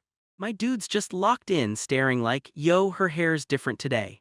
Then he clocks it, she's totally in her tour guide bag, explaining the whole place, first floor layout for the maids, his rooms on the third floor in the west building, and yeah, he's got the penthouse suite, so they yank him on a fast detour into the kitchen, where the head chef and the maids are cooking up some straight-up serious food. Mabel is absolutely vibing, guiding him through the gigantic castle halls like she's the one in charge. Next on this wild tour, we hit the main entrance hall. She's like, this is the main hub, get anywhere from here, and my boys are all down like 8-bet. Thor spots a creepy warrior woman statue and blurts out, who is she? Turns out it's the OG Demon King, and our boy is absolutely shooketh. Wait, the first Demon King was a waifu. She leans in and tells me that the sword sitting in the statue's hands is legendary, hammered from a freaking meteorite. Talk about a rare pull. But Thor, with his alchemy senses buzzing, leans in and whispers to the other maid that the sword is nothing but a cheap knockoff. He's like, I don't feel a single drop of mana, this is totally fake. And the maid's instantly blown away, yeah, my man's got that passive perception at full power. Mabel sinks into a deep slump. She breaks down how the real one was a national treasure, then the war against the heroes smashed it, and now it's gone for good, twisted away by the cruel RNG gods. Our boy, forever the Chad, he's like, nah, you still got it, I'll fix it for you right now, and the maids start freaking out like. Mabel keeps tripping like, bro, this is a legendary weapon. Then it hits her, that dude's an alchemy god, and she's like, yeah, maybe, but she's not so sure. But Thor's already on another level, he's like, nah, forget fixing that old junk, I'm forging a brand new sword, and that thing even more op. He's already cooking up fresh weapon stats like a sword that can stretch or one that fires dark mana beams for the Demon Queen. Mabel is so hyped she practically launches at him, full-on simping, and if you need anything at all, just ask me, okay, K. That other maid just stands there, utterly rattled, because Mabel is so insanely down bad for our boy. Even those hulking Minotaur guards are turning red under their helmets, buzzing with embarrassment like angry wasps. Out of nowhere, some random dude barges in and asks if he's the Empire's guest, and Mabel's like, alright, cool, let's just keep rolling on this tour. trying to play it calm like she didn't just get hit by surprise. This new guy doesn't waste a second. He starts trash-talking, sneers at Thor like he's nothing, and declares him weak. And this guy's an absolute monster, 2 meters of pure muscle, fiery red hair blazing, straight up a gigachad just rolling in. Thor snaps to attention the second he sees him. Yep, it's the freaking flame general, Isekai'D, one of the top dogs. He's all smug like, oh you know me, as if he's some big-time celebrity.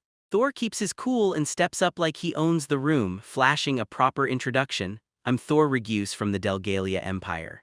The general goes, yeah, I've got your file. Then bam, he introduces his daughter Agnes, rocking full plate armor.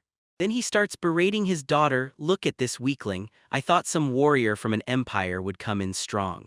He's literally bawling over it and I'm standing there like, bro, I wanted you to spar with a real warrior but all we got is this trash tier support class. I'm genuinely heartbroken. Damn dude, no chill.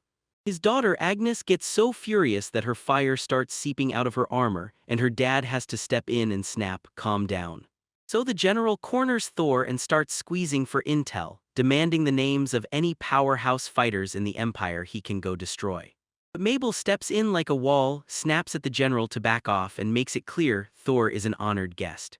She's saying this isn't the kind of place where you go gathering intel, my guy. Rasenga scoffs, practically dripping super sarcastic attitude as he calls the king's plan to learn about humans noble. He's all talk but we're here to study their combat skills on the battlefield, where my daughter and I absolutely shine. This guy's still seething, insisting it's just a joke that a weakling who can't even fight is getting VIP treatment. He squares up right in Thor's face and fires off, what the heck can you even do? What good are you, a total non-combatant when the Demon King's calling? That guy's aura is so savage it makes Mabel break into a full-on sweat, like the pressuress crushing her from the inside. She's convinced this absolute beast could one-shot Thor, no effort, no sweat. Thor's furiously crunching the numbers, he could charm his way out sure but no way, not this time. Then bam, he drops a bombshell. Till the day I die, I'm an alchemist and with my skills I can tweak your daughter's armor, that's the ultimate flex. The general scoffs, what would a weakling like you even know about her armor? Then Thor slams him with the truth, that armor's packed with an earth element, isn't it? Then my boy starts dropping serious high-level alchemy like it's nothing, earth's all about heat resistance. But if she had a water attribute, the steam would just cook her alive instantly, and I swear that's next level big brain. Mabel flips out because he knew instantly. Thor snaps back that it's a super rare item with a double earth attribute. Then he slams him with a bug report, this armor's wrecked, it tears right through her own flames and every joint is hanging loose. Next thing you know he offers to fix it then asks, so Flame General what do you say? The general's fury explodes and he snaps, this has nothing to do with you, human alchemist. He snatches up his daughter and storms out, roaring that he'd never let some weakling lay a hand on her gear. As they head out, his daughter bends into a tiny bow for Thor, and you can practically see the awe hitting her all at once. The second they're gone, the Minotaur guards start thirsting over Thor, and the armor's so fearless, it makes Thor stand there like nothing can touch him. Mabel's completely rattled, blurting out that Rasenga is one of the top 5 strongest guys in the whole castle. But Thor's like, nah, that wasn't courage, I'm just a total gear nerd and that armor latched onto me. He just wanted to prove to the general, once and for all, what a true top-tier alchemist could really pull off. And it hits him, maybe he shouldn't have been badmouthing that giant, furious general right after he just stormed off. Mabel's absolutely nailing the tour right on the spot. But he makes a mental note to hit up Mabel for the tea on those two later. I had no clue that this little encounter would light the fuse for a whole storm of drama later on. I had zero clue General Reisinger was one step away from snapping completely and exploding with pure rage. Alright, it's finally done, the grand tour of the Demon King's crib is over, and our boy is hustling back to thank Mabel the maid for hooking him up. She's like, no problem, then leans in real sly and asks, so you're gonna hit the bathhouse a lot?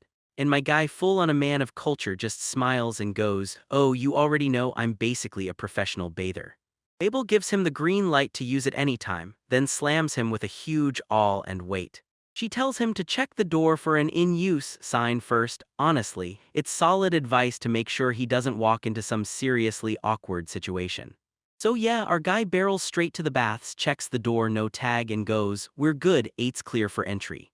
He steps into the changing room and it's completely empty, like the building swallowed everyone up. He thinks he's finally about to scrub the day off his skin, then he looks up and freezes because in the corner sits a whole set of brutal armor just waiting, and bro, that's Agnes' gear. Before he can even blink, a huge asterisk sound asterisk whooshes asterisk out of the real bath and slams him with noise. He jumbled up in shock, yo, what was that? And then he remembered Mabel saying salamanders can heat the water like tiny fire-breathing tea kettles. Then his two brain cells finally click, salamander serves an Ifrit and Agnes is an Ifrit descendant. Oh snap, so that armored knight is inside there right now. Instead of yeeting himself out of there like a total lunatic, this absolute mad lad chooses to walk up, go say hi and call out to the door. He's instantly hit with a blast of flames, and then a shock of majestic flowing hair that steals the whole scene. A voice slices through the blazing air, barking at a bunch of tiny salamanders to knock off their pranks, only the person behind it is totally, completely naked. She's casually bossing her little lizards to chill, then suddenly the bath is ready. She flicks her finger once, and a monstrous fireball explodes out of nowhere like it was waiting for the signal. Then she immediately panics, stammers out an apology, because her flame control is straight-up trash. A boy goes rigid as ice, realizing he's staring at Agnes, the walking tank, for the first time and she's totally without her armor. His brain finally lags in like, oh, her flames are so op they'll torch anything, so she's gotta be naked, and right after that it screams, wait, she's actually naked. Bro, we went over this already. He decides the best play is to vanish like nothing happened and act like he never saw her until it's too late because she clocks him instantly, dead to rights. One of those tiny lizard guys suddenly panics, then it launches itself straight at our MC. It blasts a raging jet of fire straight into his face. But my guy's got gamer reflexes. He snatches this weird little box, screams activate portable super small size storage room, and just gulps the flames down like a smoothie. He's one of the few who actually worked for the prototype, while behind the scenes, Agnes is absolutely losing it, full-on meltdown mode. She's shrieking at the top of her lungs, convinced she just roasted the Demon King's prized guest on a grill. She's freaking out, scrambling to call the healers and trying to figure out what to say to her dad. Meanwhile, our boy just strolls in like it's nothing. Nah, I'm good. He's grinning like he totally knew it was coming and says, yeah, I figured something like this would happen. So I show up ready and she just stares, totally stunned. Then he drops the biggest question, 8, and straight up asks, hey, before we talk, can you cover up? Her face explodes red as she scrambles to hide what she's showing. A little while later, she's all suited up, stepping in like she owns the room, introducing herself formally as Agnes Frazed, and she apologizes nonstop like the next word might save her life during that blazing fiasco. Thor's trying to convince everyone, I wasn't scheming, I was just curious about the heating system, but he has no idea she's about to show up completely unarmored. She swears it's her fault she showed up at all, since nobody's ever around there. She even cracks that she forgot to hang the in use sign, and he immediately shuts it down. No, it wasn't ugly at all. Then he instantly blows it, goes full simp, whoa, you're beautiful like a goddess, then panics, apologizes for being a weirdo like bro. Once he clocks that this apology is going nowhere, he pivots fast like, so that Ifrit blood is pretty wild, right? He points out that her flames are so brutal they're melting her own rare, high-tier armor. Honestly, it's kind of sick. But she shuts it down fast. She's got zero control over her powers. They just snap to life the second her nerves spike, and she's been training with her salamander friends just to keep them from flaring out of control. She only feels safe with them, like she can finally breathe, and you can tell she can't stand how overpowered her own op abilities make her. She lets that painful backstory slip. Before her powers woke up, she could actually wear cute clothes, but now she's just one mistake away from accidentally turning everything and everyone into flames. Thor, cocky as ever, just casually offers to fix her little flame problem. She's stunned to the core like, why would you even care? Dude, I'm the Demon King's brand new alchemist. This is literally my job, so yeah, I have asterisk to do it. He says helping her is the perfect shot to flex his skills in front of the big boss, and it's a total win-win. She can't even argue back, those facts hit too hard. So he just asks her to officially commission him, and boom, she cracks instantly, crying that all she wants is to wear regular clothes and make friends. Yeah, my girl is down bad for a normal life. She finally caves, bows her head, and officially accepts his help. The boy flashes her that signature grin like, quest accepted. He's already itching to get to work, thrusting the flamesucker box he used earlier into her hands as a quick stopgap, and she freezes, absolutely convinced it's some legendary treasure. He just shrugs it off like, nah, I can make more, just consider yourself my beta tester. As he strides off to kick things off, she's left frozen, grateful to the bone, and the waifu-saving arc is officially underway. So my guy finds out the real kicker: folks with Ifrit blood don't fully master their flames until they're way older. Apparently, the magic number is 20, so Agnes just has 5 more years before she becomes a full-on walking fire hazard stuck only with salamanders, and bro, that is a brutal stat roll. Thor just stands there, eyes glazed over, totally drained, like the life got sucked right out of him. He knows a simple bandage won't cut it. He needs a permanent, no more fixing it kind of solution for his blazing waifu. Then bam, light bulb, he flips open that op catalog of items from the hero's world and his mind screams, there has to be some gear in here that nerfs flames. Right as he's about to flip the first page, the elf-maid Mabel suddenly pops in front of him and goes, "Yo, Thor-sama, you good?" She caught him rushing around and couldn't help but ask what was going on, and he admitted he was trying to forge something that could help Agni control her flames. Mabel blurts out right away, "So, are we good friends or what?" Turns out Mabel had been running around with Agni since they were kids, back when they both worked inside the Demon King's castle. She's like, "Yeah, we used to be playmates, like how adorable is that?" Then Mabel drops a straight-up lore bomb revealing the castle is stacked with god-tier healers. These healers are so OP, they can erase burn marks clean off your skin like they never happened. Thor suddenly clicks everything into place as the clues collide in his head. He clicks that Agnes is probably the one who accidentally burned Mabel back then, because ever since that day, Agnes has been wrecked with guilt, ducking Mabel and practically everyone else. Big oof. Mabel's eyes are filling up with tears, and Thor just got slapped with a mission from God. He blurts out, "I'm gonna build something that lets Agni-san control her flames the right way." Once he does that, the two of them finally get to be besties again, absolute Chad behavior. He hunts through the catalog and finally locks onto the perfect find, a health-enhancing pendant. That ad is pure cringe, babbling on about some great teacher who swears it'll balance your Kai energy. Thor realizes this whole thing runs on Feng Shui, an entirely different magic system pulled from a whole other world. Yeah, in his world they've got 6 elements, but in the hero's world it's only 5: fire, light, dark, earth, wind, and metal. This pendant is built to whip 5 different kinds of mana, Kai, through you, flooding your body and igniting the power you've been holding back.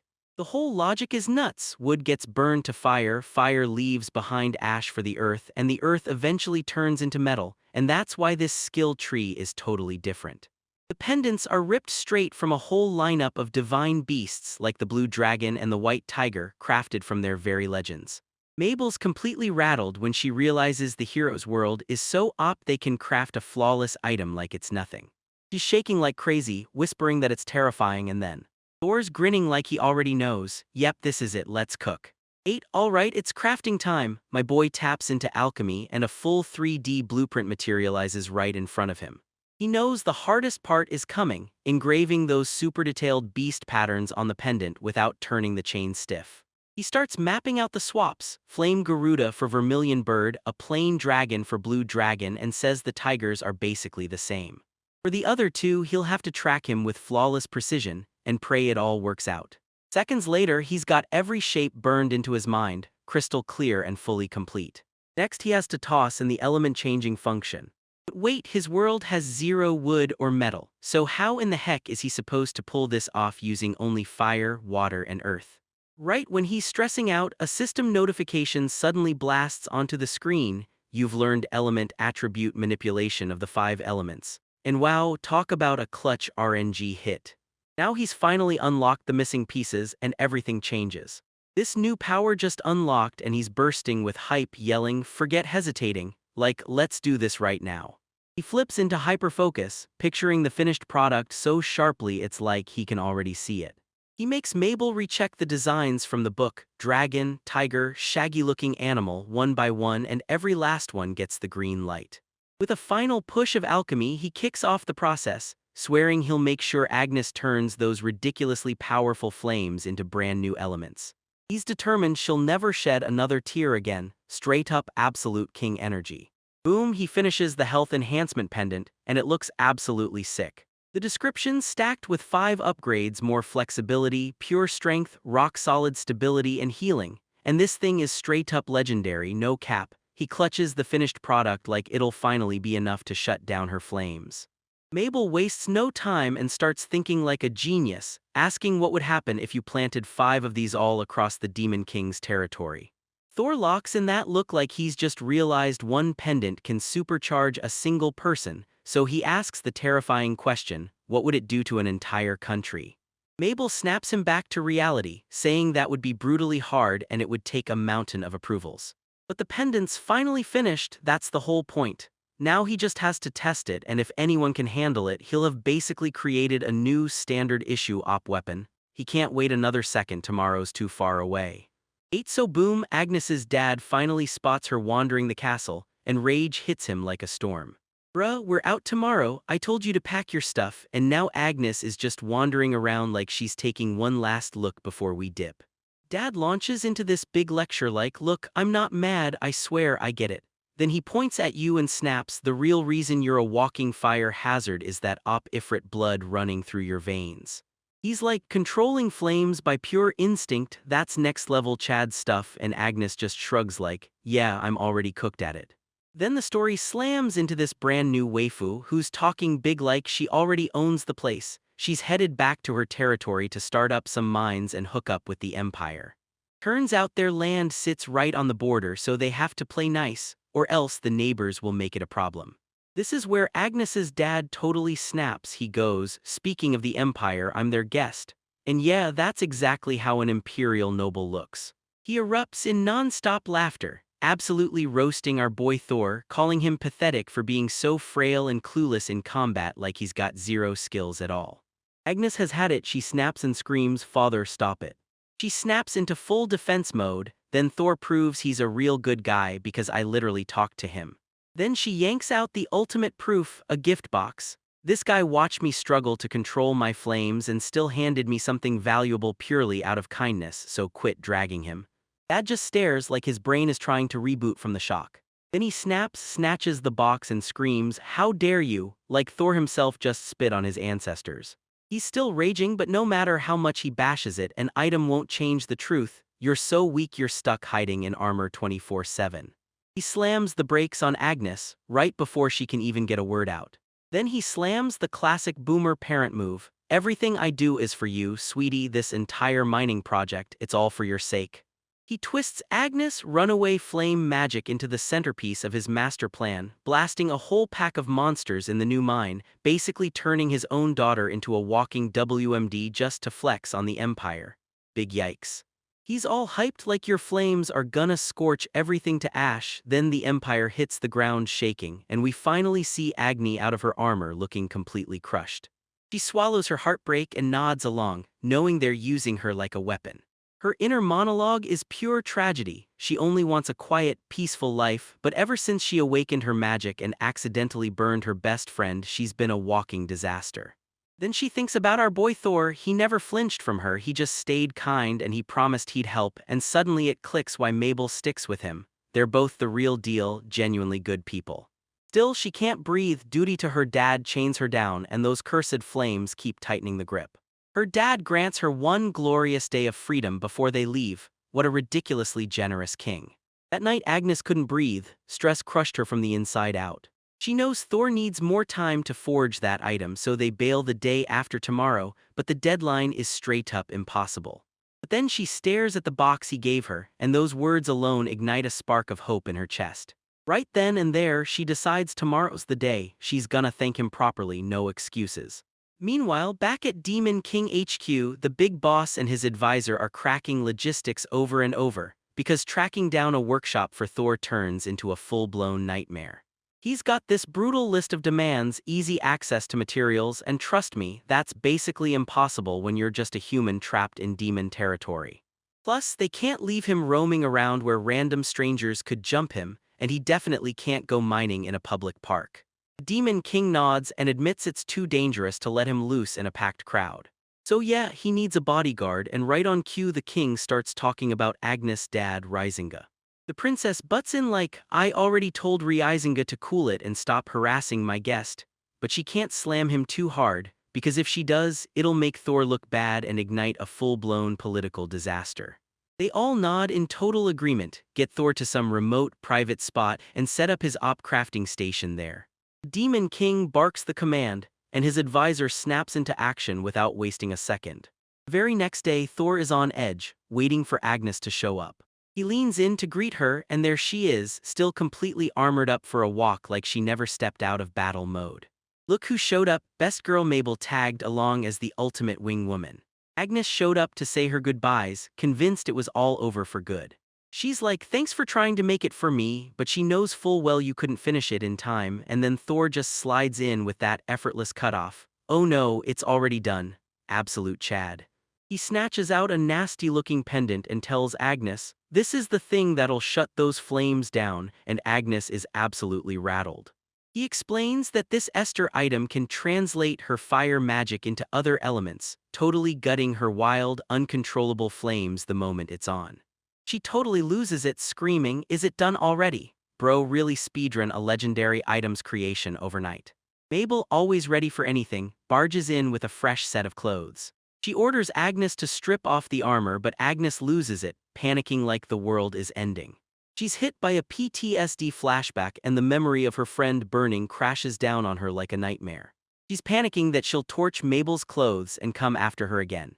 But Mabel trusts Thor's skills 100% and Thor swears he'll fix that pendant on the spot the second anything goes wrong, absolute top-tier customer support. Then Thor unleashes the legendary line, Agni-san, as long as you wish it, I'll remake and forge magic items for you. And straight up, that's exactly what he wants to do. My man is down bad in the most respectable way possible.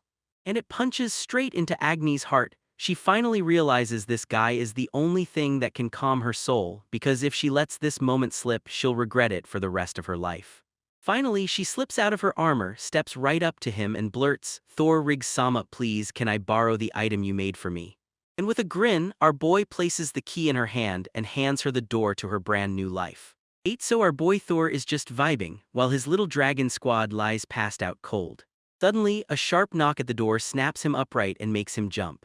And would you look at that, Agnes the night girl shows up and tells him, I'm ready. Bro, she struts in rocking a full-made outfit, then immediately starts bugging him like, do I look weird? And our boy Thor, the absolute Chad, doesn't even think twice, just blurts, you're crazy cute. And she straight up combusts from that compliment, going full tsundere like, nope, that's not true. Right then, the op pendant he crafted for her erupts into a bright glow and a system message flashes, plus 100% vitality. It's basically converting her extra fire magic into brand new elements, like that is one insane buff. Her chest piece literally lights up, then it snatches all that fire magic out of the air and starts reforging it into wood, ground, metal, and water. This triggers a whole chain reaction of effects, blasting her with a full-body boost, mind and spirit both, so she gets stacked fast. Homegirl is completely shook. Her eyes are glowing like she just spotted a limited edition Funko Pop. A fresh status screen explodes onto the screen, stacking even more buffs, flexibility plus 100%, vitality plus 100%, and this pendant is absolutely Esther no caps. She's got that effortless glide, so smooth it's unreal. He starts spinning like a blur, and suddenly he feels Featherlight powered up by all the new stats. She's so hyped she's bouncing all over the place, and even that tiny dragon wakes up just to cheer her on. But my girl totally misreads the new buffs and rockets straight into orbit. Whoops. While she's midair and her outfit totally falls apart, the MC jumps in like, don't worry, you won't burn your clothes this time. And she loses it, screaming, I'm not wearing any panties. Dude, the whole room just goes dead silent. MC and that elf maid are blushing so hard they look like straight-up tomatoes. Our boy jumps straight into damage control. I didn't see anything, I swear, I'm really sorry. Smooth, bro, real smooth. Meanwhile, the system keeps hammering her with even wilder stat boosts. This girl is about to turn into a one-woman army. Agnes is mortified, blurting that the pantyless feature was just an unintentional side effect, like it all just slipped out of the sewer. But Thor, still grinning like nothing happened, shrugs off the massive L he just took, and yeah, the experiment is a total success. Elfmaid Mabel beams with pure joy and rushes to thank Thor. Her wish has finally become real. She rushes over and crushes Agnes in a huge hug, and Agnes instantly spirals into full-on panic.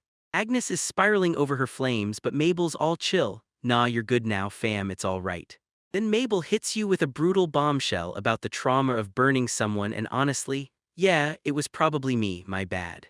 She snaps into tears and admits Agnes went berserk back then because little Mabel was fangirling way too hard over her magic awakening, then blurts, "It was my fault, I'm sorry."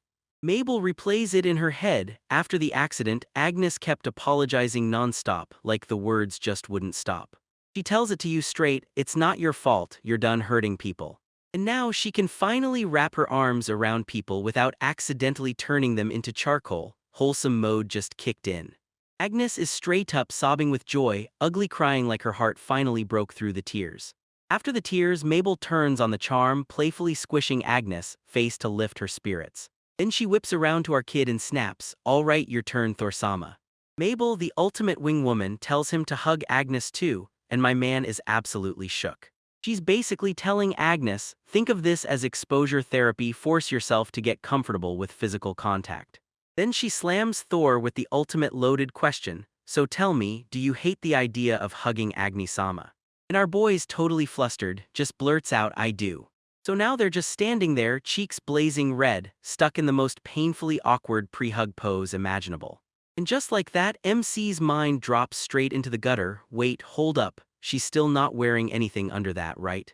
Right when things are about to get spicy, a hulking armored brute crashes the scene, shouting, "Agnes!" At the top of his lungs, "Where did you go?" He spots them and flashes the biggest grin, then it hits. "Oh, so that's where you've been, my daughter." So yeah, General Reisinger, this absolute unit of a dad, shows up out of nowhere, and the second he sees our guy with his daughter, pure anger hits him. He's like, "Yo, what are you doing?" And my dude just slams him with the most awkward, "Ooh, it's complicated" grin. Bro, read the room.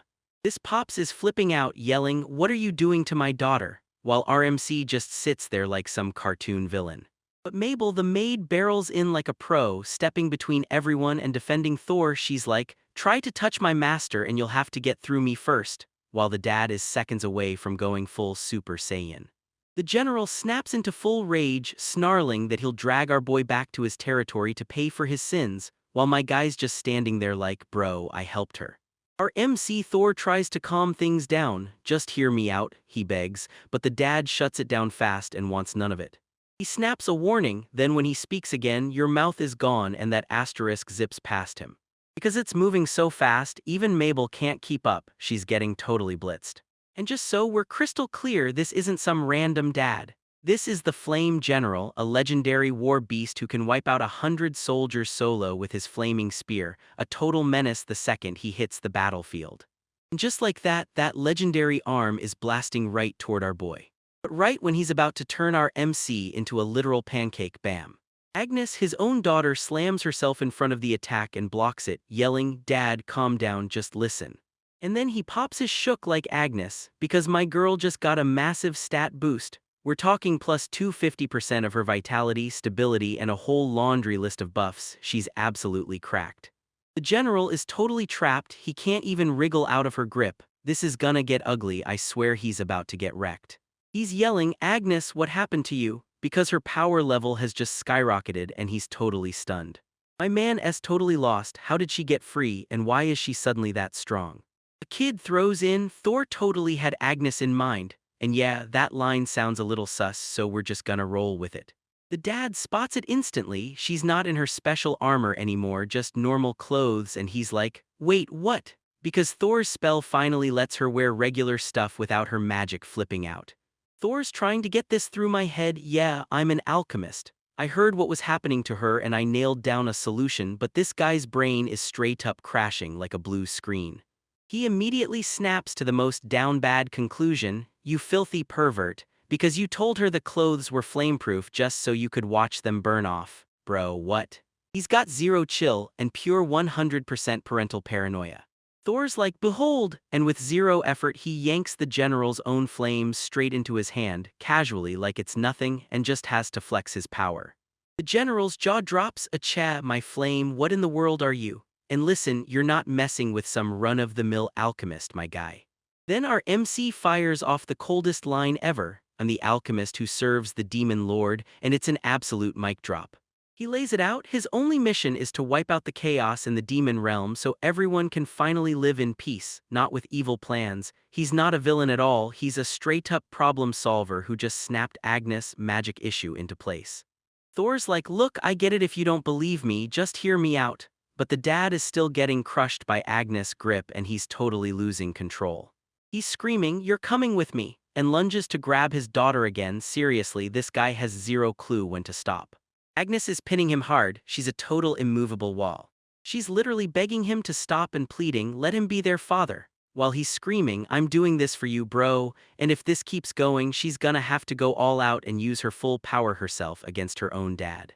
Alright, so the maid squares up and goes toe-to-toe with this insanely beefed-up fire golem-looking brute.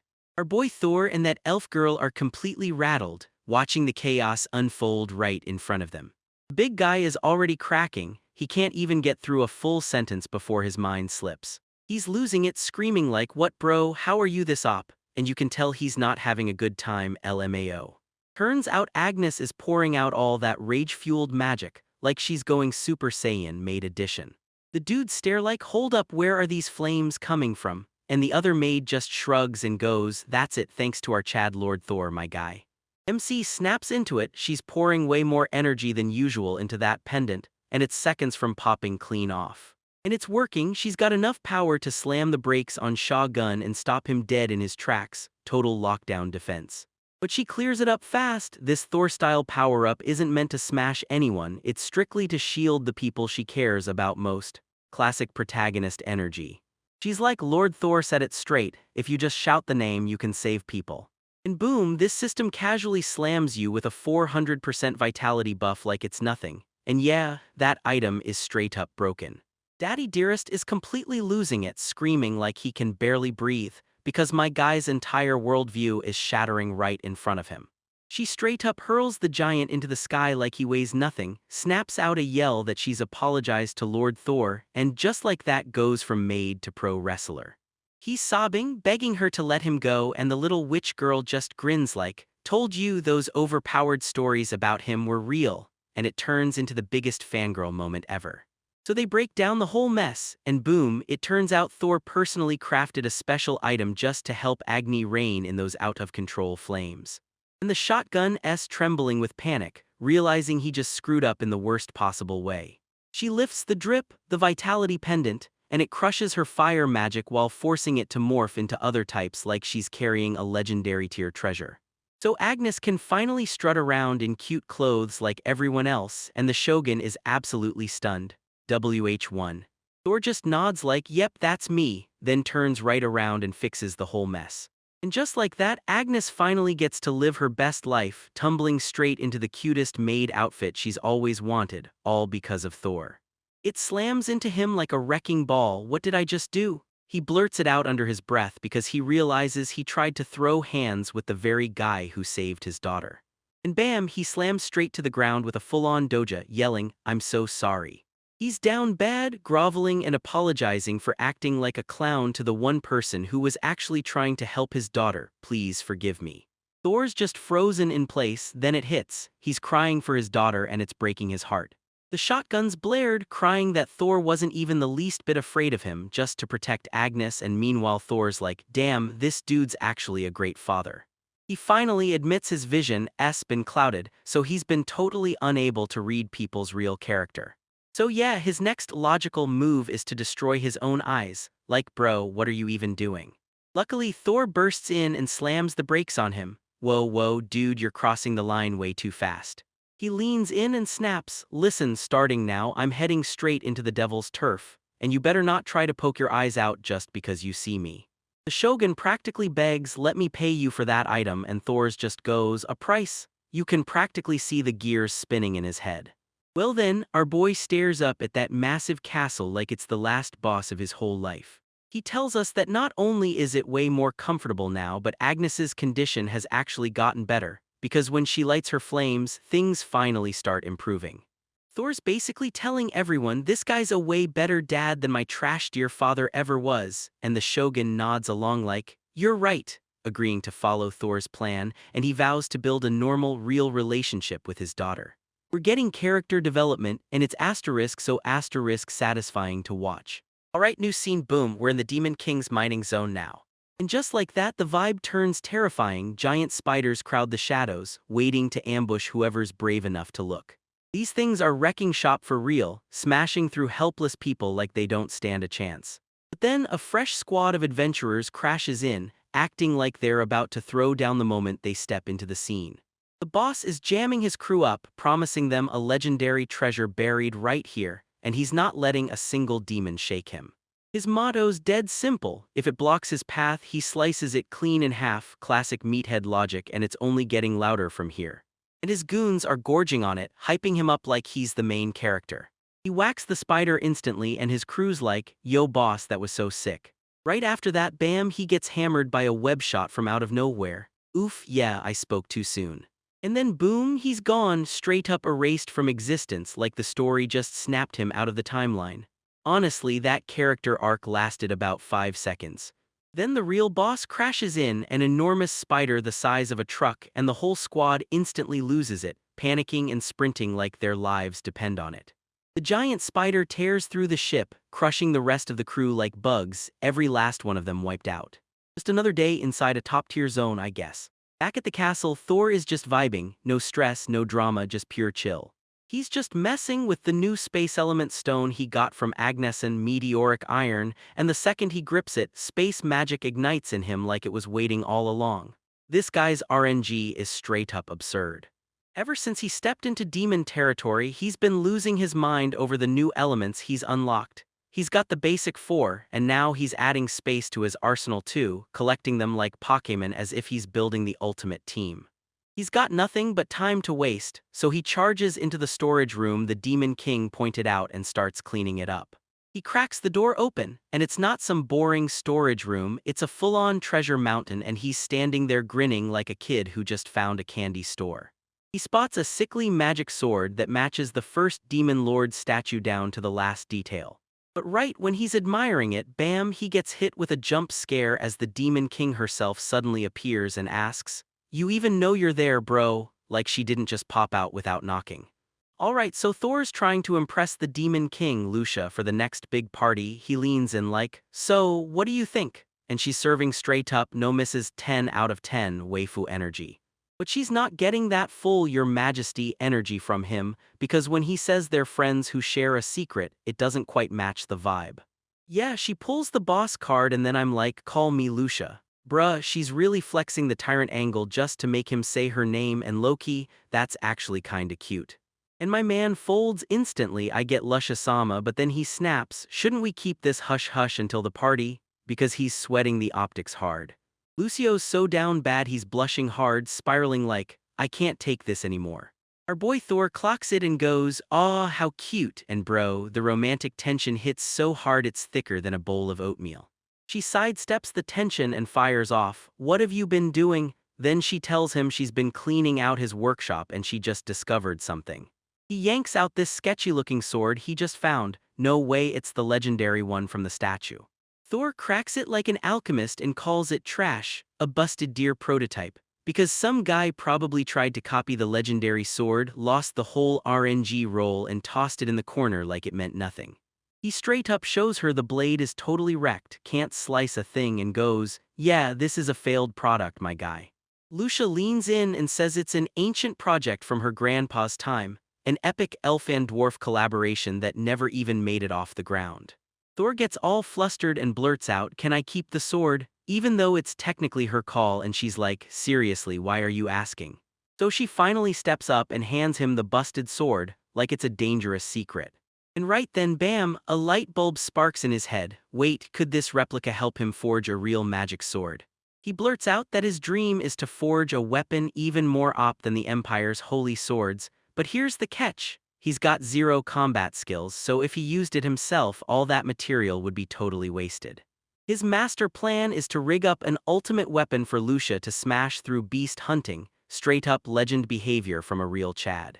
Lusher's over the moon, cheeks blazing red as she blurts thanks, but hold up. Then another dude jumps in like, what we need isn't another blade, we need ranged weapons to blast that beast from a safe distance.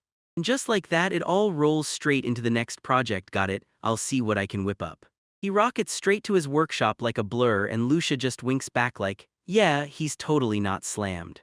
Right after I hit you with a quick, crazy lore dump on what demon beasts really are.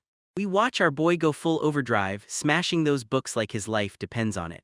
His maid, Mabel, leans in and asks what he's cooking up now, and sure, he's a bit bummed about that sword, but the moment he hears demon beasts are on the menu, his spirits shoot right back up for the next project. Out of nowhere, he stumbles onto the perfect blueprint. Boom, that's it. Okay, I'm gonna build this. Mabel leans in and peeks at the book, then her face crumples with pure confusion. A black cylinder sits there with a see-through tip, and the language written on it looks totally alien to her. Thor's treating it like a special weapon to tear through beasts. Mabel, I need your help. While he's crafting, he snaps out super alchemy and fuses a light magic stone with a darkness magic stone, then blasts it into a razor-focused beam. Then he cranks the scene with wind elements, stretching that lights reach farther than anyone thought possible. This guy's a legit certified genius. He grits his teeth and pours every ounce of willpower into it, trying to carve a razor-straight beam of light. One more shot at super alchemy activation right now. And then he crafts a 4-star laser pointer, pure rarity. I'm honestly done. He's strutting like he owns the universe, shouting, I did it, and somehow claims this is the ultimate weapon from the brave world. Mabel's totally stunned. She blurts out what a laser pointer even is, and demands to know just what kind of insanely OP skill he's got to read that ancient catalog. That instruction manual screams 90s ad energy, promising it's a must-have for your presentation, then daringly claiming it'll scare off those annoying creatures. Thor doesn't have a clue what a presentation is, but he's dead sure this thing is Esther, while Mabel's face screams pure skepticism. She's stuck on that line, it's for teachers to transmit information to a target, and she's just like, wait, what the heck does that even mean? They read it like this: a commander can pin the enemy down with flawless precision, and then his soldiers go in and strike.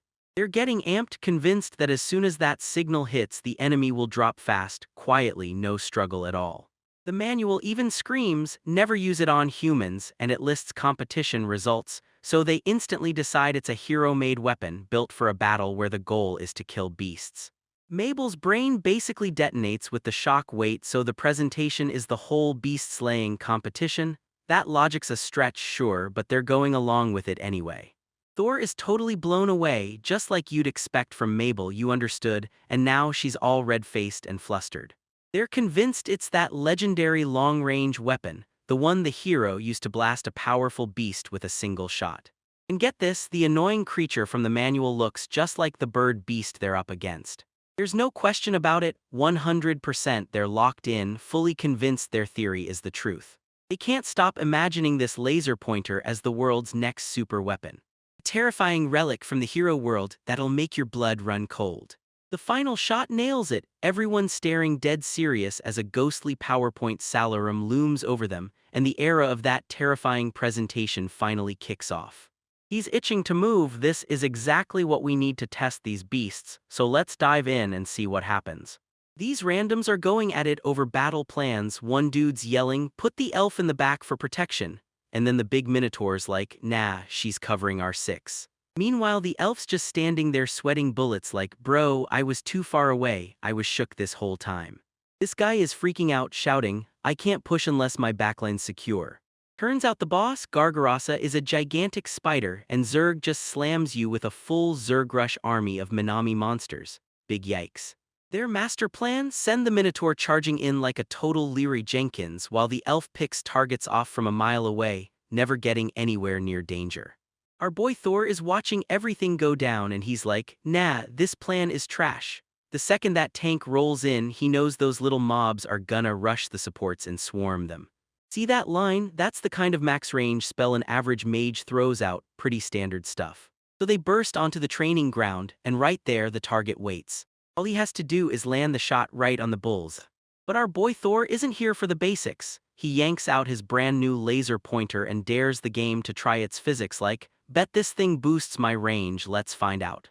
He aims the laser pointer, bam, a red dot snaps onto the target, and he yells to Mabel, 8, lock your spell on that dot. She surges, charging an icicle arrow. Let's go.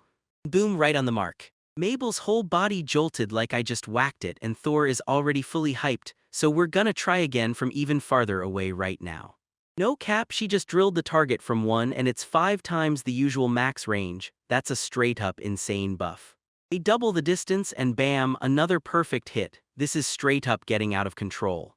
Meanwhile, we cut to a flashback where the Minotaur absolutely incinerates the elf, screaming, "You don't get it, spells have a max range and you can't just hide way back there." He's like, elves should stay in the back of the fight, but not so far back, bro is not having that.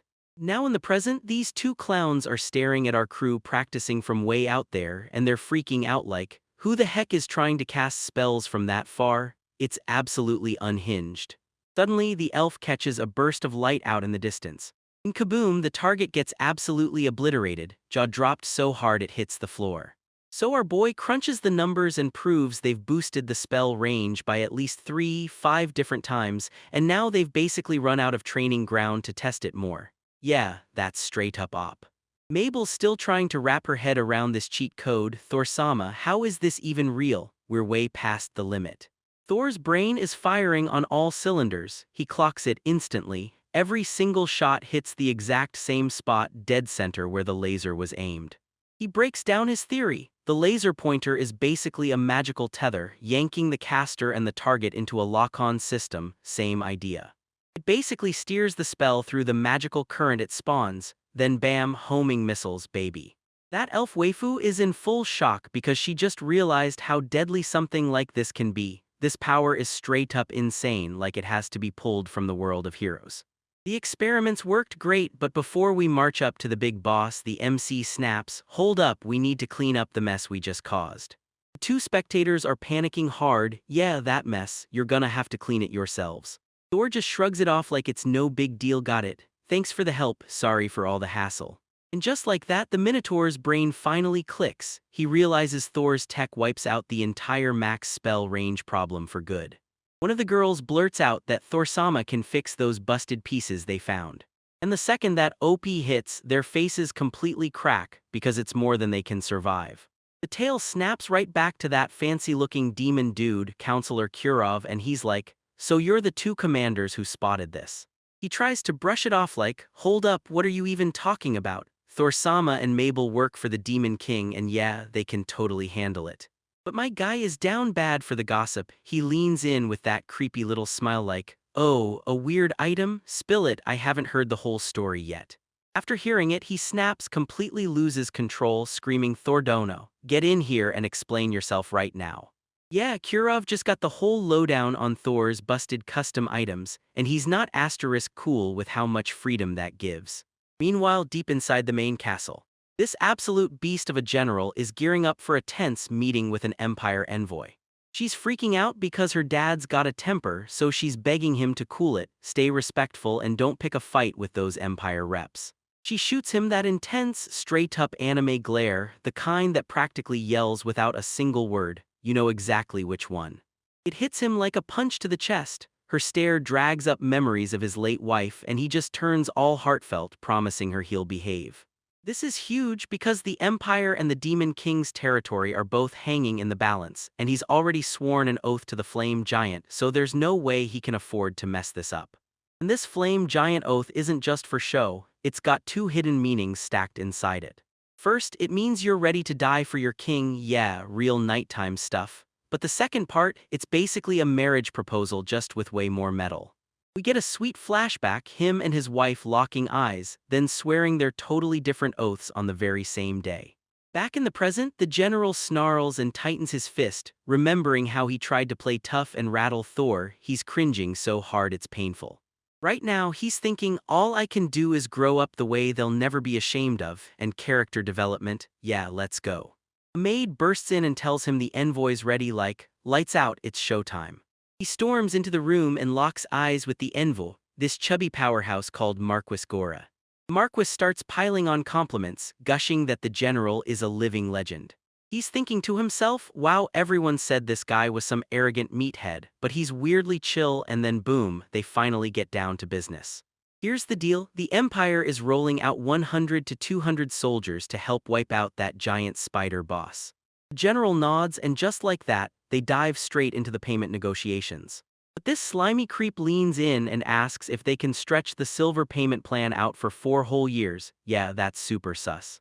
Then he suggests the general could personally send the silver straight from the empire as a thank you payment. The general snaps, "Are you telling me to deceive my king?" And this guy just shrugs like, "Not at all," while he's clearly fudging the mining reports. He's basically trying to pitch a hush-hush alliance built on embezzlement. "Do this, and you'll gain a power player in the empire," he says, flashing that greasy little wink. The general's mind screams, "I don't buy this guy, he's not trustworthy," and honestly, yeah, Sherlock. Then the envoy hits on a brilliant idea and blurts, "Hey, do you know that guy Thor doesn't know his?" He's gearing up to throw Thor under the bus, pin every shady backroom deal on him the moment they're dumb enough to get caught. The general just freezes, stunned into total silence. The envoy spells out the whole trash tier scheme, so we pin the stolen silver on Thordono and make sure the general walks away squeaky clean. Don't you think this is a wild idea? Thordono is going to serve the empire and the general with his own life, and let me tell you, this dude is a certified villain. He snaps that our boy is useless trash, then hammers home the idea that with him gone, they can finally build a beautiful relationship. But the general snaps, he slams his fist straight through his own gauntlet, cracking it on the table, and you can practically feel the rage rolling off him. The envoy's sweat pours as he scrambles for excuses, but the general slams right over him and shuts him down. The general just says, "I see," but the aura crawling off him is enough to freeze your blood, so the envoy finally starts to understand he messed up big time. He flips into full demon mode, slams right into the envoy's faces and barks, "Shut your mouth, don't say a single word." He explodes, roaring that deceiving my king is a grave sin, yet now you're trying to pin the blame on my benefactor and friend, the man my daughter is going to marry.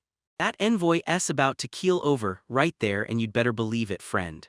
The general revs up his authority, flat out declaring that a conversation just isn't happening. And then he explodes into a furious shout, "Get out of here." Rage explodes out of him, and the envoy gets launched through the air. "I don't want to hear a word from scumbags like you, stay the hell out of my sight from now on," and that right there is a straight-up Chad move. The envoy gets flung out the door in a tumble, sobbing that this was never meant to happen like this. Right then, his daughter walks in and stares at the wreckage. "Father, what on earth happened?" the girl blurts out, and the general can only look away, mortified. He mutters under his breath like, "I still have so much to learn," and then, boom, bro immediately tanks the whole respectful side quest. Alright, we're miles into the Demon Lord's territory, and this place looks like straight-up final boss castle vibes, no cap. A few days later, the Demon Lord's right-hand man slips in with a report, and dude, it's red hot with details because they just uncovered the full, shady scoop on that Marquis Galoa. Turns out this dude wasn't just pocketing silver from the mines, he was the mastermind behind the whole scheme to get our boy Thor yeeted, and for snitching, the Empire promised Racinger full military backup. Talk about a glow-up from rat to king. Demon Lord is boiling with rage, totally blindsided by this level of ruthless betrayal. His aide shoves a letter from the Empire into his hands, and it's the lamest sorry ever, like they're trying to pass it off as a couple rogue border lords, not the whole Empire acting like total trash. The aide gasped as everything clicked. This whole mess was a plan to turn Thor into a literal human sacrifice. The Demon Lord face-planted the truth, finally realizing how filthy they'd played our boy. In the wholesome corner, Lucy spirals into a full-on meltdown, utterly crushed by how cruel everyone was to Thor. Back in the throne room, the aide volunteers to go tell Thor, but the Demon Lord snaps, "Nah fam, Thor's my alchemist, this L's for me to deliver." He's not dodging a thing, he insists the buck stops with him because he was the one who signed off on the mine development in the first place, so every bit of fallout lands on his shoulders. The big man decides to storm straight into Thor's room and deliver the news face-to-face himself. That Prime Minister is stuck in a full-on daze, convinced he's suddenly in Lord Thor's debt, like his life just got paid in thunder. He's replaying what that snitch general finally laid out as the cold, hard truth, no cap. If he bent the truth even a tiny bit, their trust would have been nuked instantly, like it never even stood a chance, and this conspiracy was pure next-level 5D chess. So now he's swearing he'll grant whatever wish Thor throws his way, because Thor's got him down bad and he's ready to simp. The demon lord just roasts him so hard like, 8 bets says you can't pull it off, and then he needles him. So what, are you really asking for a mountain of magic items? You got the funds, big shot. Meanwhile, Thor leans in and spills every juicy secret to Lucy and the squad at their little party. Lucy is straight up losing it, she can't even process what's happening. Your dad didn't just exile you as a sacrifice, he also tried to pin it all on me. She's hit with a wave of guilt, so she blurts out comfort by instinct, grabbing his hand like it's the only thing that can save him. But our boy Thor is smooth as ever, acting all chill like nothing's wrong. Then it's low-key embarrassing when you start crying for me. The elf maid jumps in with the real questions. Why in the world would his dad go that far just to frame her?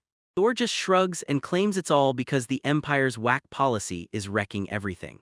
He spilled some family lore. Turns out his grandpa was a legendary sword saint, but the moment he got absolutely smashed by a bunch of low-level bandits, it was because he was drunk. Pure RNG chaos. He was way too young to remember it clearly, but that moment still left a permanent mark on him. That's why he realized flexing as op with a sword is pointless if one tiny weakness can drop you, so he chooses alchemy instead, using it to actually better people's lives. Absolute Chad move. The girls are totally vibing with his philosophy, but Thor knows his dad would never, ever sign off on it. The Empire didn't start with honor. It was built by ruthless people willing to use anything at all, whether it was power, fame, or every dirty trick in the book just to get what they wanted. Lucy can't even process the fact that a father would sacrifice his own son, but Thor, he's already way past it, so fed up with his family that he's decided to ditch his name. He drops the bombshell, call me Thor Cannon from now on. Then he takes his mom's family name like a weapon, all to flip his dad the ultimate middle finger. Girls are totally obsessed and they're going, Thor Cannon, that name sounds badass. He says he'll still use the Liege's name for all the stuff that demands a proper label, but with his crew, he's going full-on canon. And Lucy cuts in and asks what's buzzing in his head. And that's when it hits him, he's been holding her hand the whole time. Total facepalm awkward, okay, yeah, you can let go now. She gets completely flustered, then blurts out that she snatched his hand on pure impulse, because watching him like that makes her heart ache. Thor clocks the moment and blasts a shot with Max Riz, then, like a romance switch flipped, I'm wishing we could hold hands till we fall asleep, because Lucy's brain just blue screens and she's blushing so hard it could power a small city. But then the elf maid swoops in and steals the moment. Your Majesty can't stay the night in Thor's room. Oof. But you can't stop a man on a mission. Thor's alchemist mind goes into overdrive, snatches a book, and hunts for a loophole like his life depends on it. One blink later, he's right there. Lucy-sama, I found something we can use. The girls are totally stunned, staring like, what insane thing is he about to make just so he can hold hands with her all night? All right, Zagrand and the princess are trudging across this dead, empty wasteland, barreling toward the negotiation tent like their lives depend on it. Old man Zagrand is still fuming, calling this whole mess a disgrace he'll never forget. Bro, just chill. Turns out their intel got wrecked. They thought they were luring in 1,000 bandits, but a full Spider Zerg rush crashed the party, about 10 times bigger than they ever expected. Their whole plan crumbled in seconds. Terrified of some demon invasion that was a total bluff, they split up their forces and got absolutely demolished. Complete L. So now Princess Lyanna is sweating bullets, because one wrong move in these negotiations could cost her everything. But Zagran is sitting there, plotting how he shaped her into the perfect tool for his schemes. Bro, that's way too suspicious. He's laying into her with a full-on how to be a Chad leader speech, urging her to take what the weak has built and force them to bow and submit. The princess is straight up losing it, full panic attack like, are you kidding me? This is what you call a master plan. She's mumbling, so we're taking a week off, right? Wait, but who's the weaker one here? Honestly, the Demon Lord's crew, about 100 guys plus a swarm of spiders, just steamrolled the Empire's 300 soldiers, and right now the Empire can't even make the numbers add up. Her sister's voice echoes in her skull, begging her to steal from the Empire. But Leon's like, hold up, can't we talk this out like with words? Zagrand is done with this pacifist speech. He pins the blame on her sister, Sophia, for planting those gentle ideas in her head, and he growls that if she doesn't snap out of it, he'll march her straight onto the front lines himself. He keeps going on and on about how he deserves to be an ideal princess, then basically tells her to ditch the cinnamon roll act and start ruling like a queen bee. Leonor is totally rattled by the entire lecture. But in the end, she finally gives in, nodding along with the Emperor's plan. She strides into the demons' camp like she just clawed her way out of a horror movie. Zagran shoots out this insanely creepy, self-satisfied grin. Yeah, this guy screams villain 100%. Blood soaking her clothes, Leona wipes her face, slips into her most royal smile and declares she's the third princess. She kicks things off by thanking the demons for sparing their soldiers, and she lavishes the compliments so hard it almost feels like worship. She's still shaking, whispering that the demon lord's sword looked like a god cracking a mountain. Yeah, she's so down bad with PTSD it's haunting. Zagrant knows her fear is real, right even while the brainwashing tries to drown it out. She's still trembling just from remembering that jaw-dropping, overwhelming power. A brand new demon lord rookie shows up and goes, "Greetings," then dead serious, "I'm the rookie on duty, I guard the sovereign here." He tells her there's zero shame in losing, even the strongest can still get clapped sometimes. He actually praises the Empire for how viciously it crushed the little spider's whole strategy. They swore their setup was airtight, and going for a solo duel was the smartest move to dodge any friendly fire chaos. Zagran bursts in, hyping the princess as the real deal, someone who fought for her comrades like a warrior. Then it's time for the introductions. Demon Chancellor Curb shows up, and he's face-to-face with the Empire's Minister of War. They're hyping up winning together, but the demon generals are clearly raging, like they're seconds away from exploding. Curb bursts in, calling them out on the spot, demanding why the Empire struck first when they were meant to run a joint operation. The demon lord drops the fake friendly mask and goes, "All right, let's be real, you provoked the beast and you lured it straight into our territory without permission."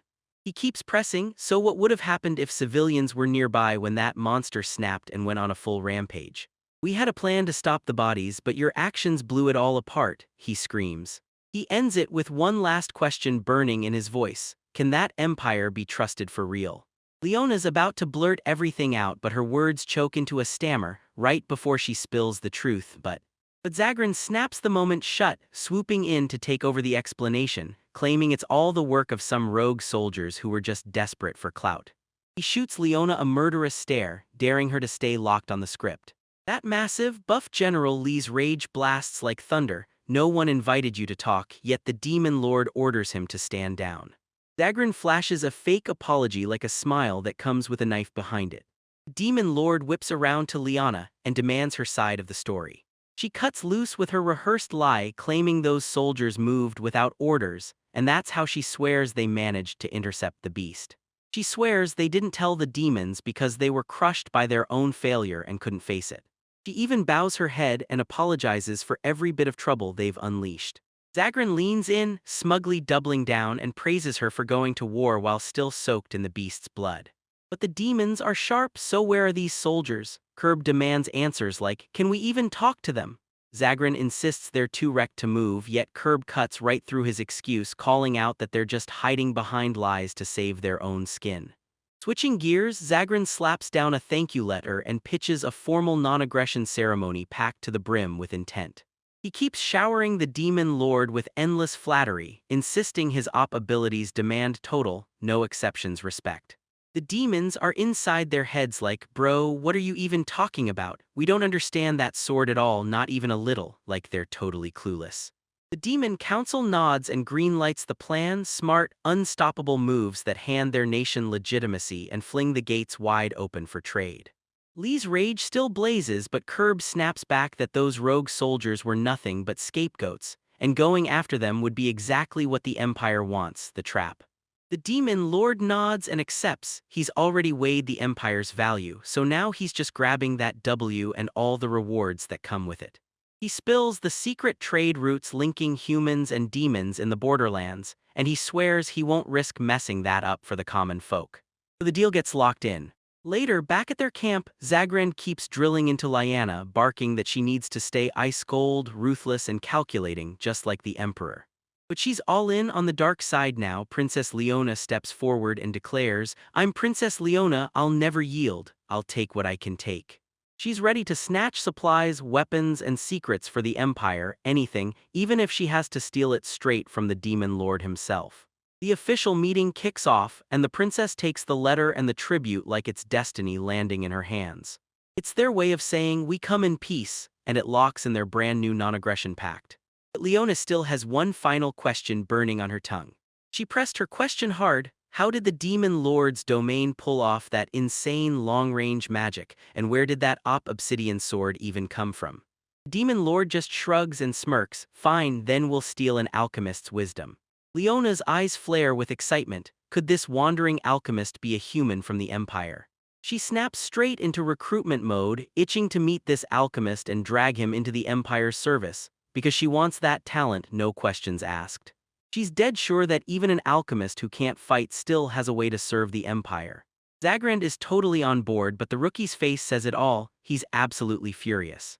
Meanwhile, Thor is out on patrol with Lady Agnes's squad right near that old monster nest, keeping the dark at bay. The little demon dudes are hyping him up, and the poor guy is blushing so hard he can barely stand it. He casually fires up a flame store to drink in the heat, and his tiny fan club straight up loses their minds. Rookie's his biggest fangirl, screaming her heart out, and my alchemist lord is somehow even more mind-blowing than all of that. Mabel's nerves spiral. She's terrified they might bump straight into Imperial soldiers. But Thor's on a mission. He's hunting down more alchemy materials, no questions asked. He's already plotting a brand new sword, stronger than the holy sword itself, because he just watched the princess's blade barely scratch the big boss. Girls are stunned. He's actually planning to build something that's absurdly op. Thor spotted her magic laser pointer sword and immediately thought she was insanely incredible until Rookie's cut in fast, snapping him back. The real power wasn't her at all, it was Lord Rookie's magic. Mabel snaps him back to reality, saying the Demon Lord would rather see him safe than risk losing another sword. He nods and promises he'll be back soon. Right when he's about to finally breathe easy, Imperial soldiers suddenly come into view. Cut to the Empire Liga's some no-name menace is harassing a helpless maid and bullying her into calling him Duke. This dude's riding a major power trip, dead sure he's about to reclaim his title and claw his way back to being the Minister of War.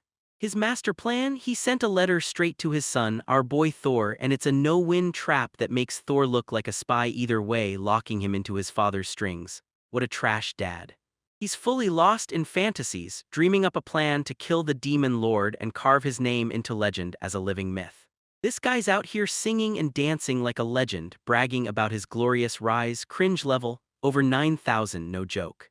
Deep in the forest, a panicked soldier who's gone astray bursts into Agnes' group, desperately begging them for help. Thor slips into his stealth cloak and instantly clocks it. Something is seriously sus. The soldier snaps his weapon away, hands raised, and pleads for an escort back to his own army. Agnes, being the kind of good soul she is, jumps in to help right away.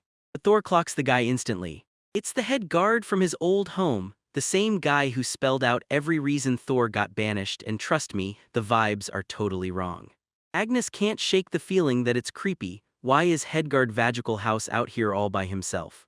So Thor, already plotting 5 moves ahead, sets a trap and cushions the blow. He has Mabel slip it to Agnes, right to the exhausted soldier's hands. He takes the bait like it's fate and plops his butt right onto it. Thor tells Mabel the clown is the same one who used to mock him for having 0 combat skills, and the second she hears it, Mabel jumps in, asking for permission to unleash attack magic. Get him, girl. The guard pushes a letter toward Agni, begging him to deliver it straight to Lord Thor Lieges. Thor instantly snaps at him for using his family name without permission.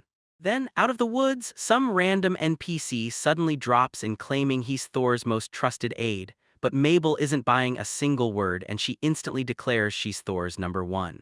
Then he drags the imposter into grilling mode, Thor's favorite food, his hobbies, the whole deal, and the guy starts sweating like he's been caught red-handed.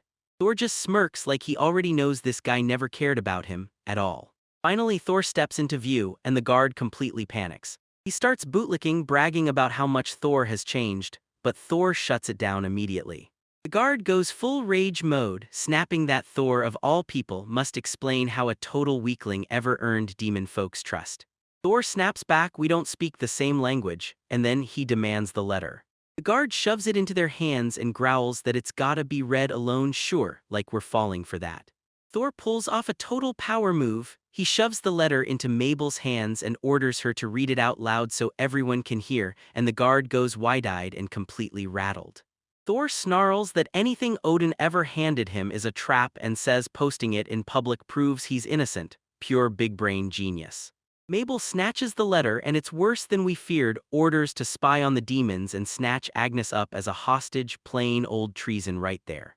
Guard stammers out excuses, but Thor is done playing nice. He grabs this moment like a weapon, cutting ties for good and never looking back.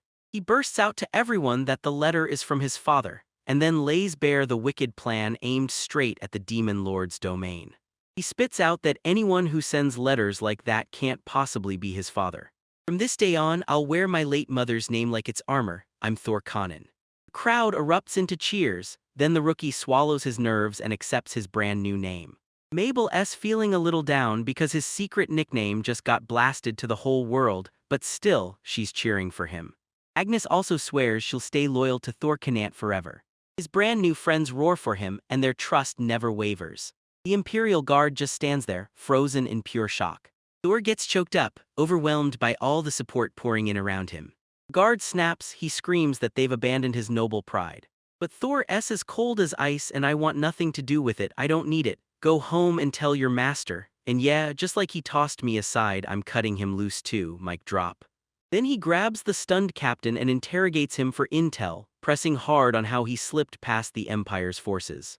The captain's eyes narrow, this isn't the puny kid from the capital he thought he remembered. The kid finally breaks free, and for the first time he's surrounded by people who genuinely care about him. Alright, so the demon lord strides in on his crew like, yo, excellent work my dudes. The whole gang's already lined up waiting on him like, Your Majesty, they say, and the flame-haired waifu throws a thumbs up. We've been waiting, no monster stragglers, everything's locked in perfect. Then out of nowhere, a random Imperial soldier goes full meltdown screaming that the demon lord is ending him. I'm getting eaten alive, I can't move. And yeah, he's absolutely losing his mind. Turns out this dude's stuck to a trap cushion like it's fused to his skin, then some attitude-charged whoopee cushion wipes him out and it's a 3-star rarity item too. Honestly, that's downright humiliating. The demon lord's right-hand lady isn't buying any of this, she snaps. Who's behind this mess? Stop squirming. Then she points at the culprit and growls, it was me, I put it there. The MC Thor has to come clean, yeah, that Imperial soldier is just some poor guy who got lost and now he's pinned under a cushion, while the demon lord locks eyes with him and won't blink. He jabs a finger at Thor and growls, you and me talk later. Oof, somebody's about to get put in timeout. Thor just stands there, trembling like Lord Rookie's presence has hit him like lightning. The demon lord's second-in-command just stares at him with pure, gut-wrenching disappointment. He barks orders to his men, grab this guy, lock him up and tear the truth out of him. Then the demon lord wheels back toward his army and hammers the hype into their hearts. 8. Listen up, the monster hunt is officially over. Now we're marching up to the plains, setting up camp and smashing into a victory feast so huge it'll blow your mind. Let's go, and the whole army goes berserk. The whole squad is digging in right now, cleaning their plates like it's the best vibe on earth. Later on, the demon lord yanks Thor aside, growls, I'm your liege, and Thor, still shaking with nerves, just blurts out, I'm still kind of new, lord. But my boy Thor is out here simping for his new boss, straight up praising him like, I deeply respect you, you're the finest ruler I know, and piling on compliments so hard it practically drips. The demon lord eats it all up, then turns around and spills the real tea about what actually happened with the Imperial princess. He blurts out to Thor what the princess was truly hunting for, an alchemist. The Empire is basically trying to chain Thor up and grind him down, forcing him to forge whatever they want until he finally drops dead. So the princess beams like it's no big deal, begging them to bring the wandering alchemist back because, hey, they never waste talent. Yeah, Lady Rookie wasn't playing around, she basically told the princess, no, I won't let him be your tool, and honestly, that's pure, absolute queen energy. And she flipped out, how dare you call him a wandering alchemist? If you cared even a little, you'd have treated him right back in the Empire. She ripped them apart for not doing the bare minimum and called out every last bit of their trash behavior. The demon lord chimed in, furious, because you just utterly disrespected him, no cap. Rookie clocked it instantly. The princess was totally clueless about how the Empire just threw Thor away like trash and clueless that his skills could literally rewrite the world. Rookie goes all flustered, and the second I think of him my chest turns warm, so before I ever hand Thor to the Empire I swear I won't. She's down bad, folks. The big red general is unraveling with pure rage, but the others grab his shoulders and tell him to calm down before he terrifies the princess. The demon lord slams it shut. Lizinga, your fury makes sense, but I'm calling it. My word is final and we're done talking. He lays down the law. Your empire shoved him away, so I claimed him. He's my people now, and I'm not giving my people up to outsiders. Then the rookie lands the ultimate waifu bomb. He'll find happiness right here with me. The whole room goes dead silent, and you can tell she's not joking. I'll mend his broken heart and he'll stay right beside me. No way I'm handing him over to the empire. Mic drop. The demon lord ends it with one cold promise: all I want is peace. Can the princess, so terrified she can barely breathe, manage a yes? So yeah, that's pretty much how the negotiations crashed down. Thor was left completely stunned, and I honestly never saw any of that coming. Then the rookie stares him down with pure resolve and promises, "Don't worry, I'll make sure he's happy here." And then she doubles down, "Don't worry, I'll make sure every single one of my people, including you, Mabel, is happy." Thor's face is burning red and his heart is sprinting like crazy. Then Thor gets hit with the demon lord abruptly changing the subject. "Did you really fix a magic sword back in the Empire?" Thor's basically goes, "Yeah, I remember tearing into one of those." He spills the whole story about his trash to your boss, Liegas. Then Liegas wipes his work clean and hands credit to some wandering alchemist, and that's when Rookie finally clicks. The alchemist the princess is hunting, that's you. She tells him right to his face, no sugarcoating. "Don't lie to me, Thor, that's exactly why I spilled what she wanted." Thor finally clicks and rage boils through him. "Next time you spot that princess, tell her, right to her face with a grin, 'Don't mess with me.'" And he orders her to whip those pathetic nobles into shape and stop flooding him with spam mail. He tells the demon lord that the only reason I can craft freely is because of you, because I'm not going back to be some emperor's tool.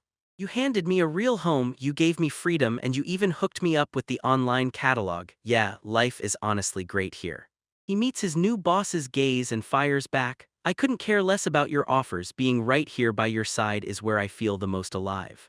Rookie's just completely lost for words. The demon lord just smirks like he knew all along. "Yeah, I thought he was slowing down Thor, but look at him now, he's thriving." Rookie announces she'll personally sort every single piece of his mail from now on, and once the squad hears he ditched his old family name, they start shouting Master Thor Kanen like it's official, because yeah, he's finally one of them. Now that the diplomatic chaos finally calmed down, Rookie sprints back toward the castle. The big general tells Thor he'll be staying at his estate to build a brand new alchemist's workshop. No lame shed, this is the real deal, and Thor goes absolutely wild with hype. He's practically buzzing with excitement like he's ready to explode, and I'm about to slap up a sign that says Alchemy Open. This dude is a total nerd. Demon Lord leans in like, "So that's one of your dreams, isn't it?" But the rookie wags her finger at her, "Don't go wild or I'll slap a monitor on you." Meanwhile, the Imperial soldiers are getting absolutely crushed, way worse than before. Zagran gets crushed before the message ever reaches him, so the letter never finds its mark. He finally clocked it. Thor was playing them like strings on a fiddle. Once he fessed up who he really was and swapped his name, he locked in his place with the demons and made the Empire look absolutely ridiculous. Zagran monologues, ripping into the moment Thor tossed his old name aside in front of everyone. "Dude, this kid isn't just a good crafter, he's got a literal galaxy brain way beyond normal." The whole expedition was a brutal L, thanks to a monster, the Demon King, and now Thor Conan. Zagran just lets out a heavy sigh like, "Yeah, I guess I'm nothing but a boring side character." Suddenly, the bushes crackled with a tense rustle. Zagran tries to play the ultimate Chad, orders the princess to rest, and she just keeps apologizing for messing it up. He tells her to stand tall for the troops, don't let weakness show, because once fear finds a crack, it spreads fast. She forces herself to pull it together and pushes through, one breath at a time. He tells her to toughen up and get stronger for the Empire. But then something lurks in the dark and it's watching him. A monstrous horned rabbit explodes out of nowhere and ambushes them. It charges right for the princess, then Zagran throws himself in its path. He carves the rabbit in one clean, decisive slice. "It has to be revenge for the one we killed earlier," he snarls and grunts through clenched teeth. Hit the battle stations, there's a boss monster lurking somewhere nearby and it's coming for blood. The soldiers snap into battle mode, ready to swing and fight. They snap into a tight defensive ring around the princess. Every single one of them is on edge, eyes locked and ready for trouble. But the princess shrugged, saying she didn't feel a single trace of monster energy, just a totally normal animal. Zagran erupts into a maniacal cackle, laughing like he's lost control. This Demon King's domain, you carved a scar into my soul, bro. I've got PTSD now, all because of a bunny. The princess darts right to his side, blaring, "Don't worry, let's get you patched up." She's losing her mind, screaming for the medics right now. He can't help but grin. She's still calling him Gramps, even after they told her not to get attached, like he's nothing but another pawn on a chessboard. He still remembers her as a little kid. Back then she ran wild, sparking chaos everywhere she went. She teases him relentlessly for being old and completely worn out. They disappear into the moonlight, already bracing for the brutal cleanup waiting for them back home. The very next day, the Demon Lord hands Thor his official alchemy permit, and straight up lets him brew alchemy anywhere across the demon lands. The Chancellor snaps a warning at him. Small-scale distribution is fine, but if he starts mass-producing his op items, it could unleash major consequences. He shoves a fat stack of paperwork into his hands, then blurts out that he's not supposed to show all of it, freaking out so hard he can barely stand still.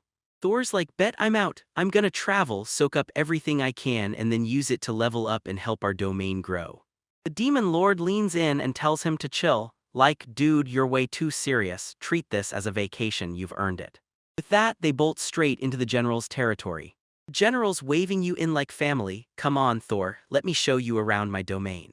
But Thor's already locked in his next project, ready to go. "I already picked the exact magic item I'm about to forge."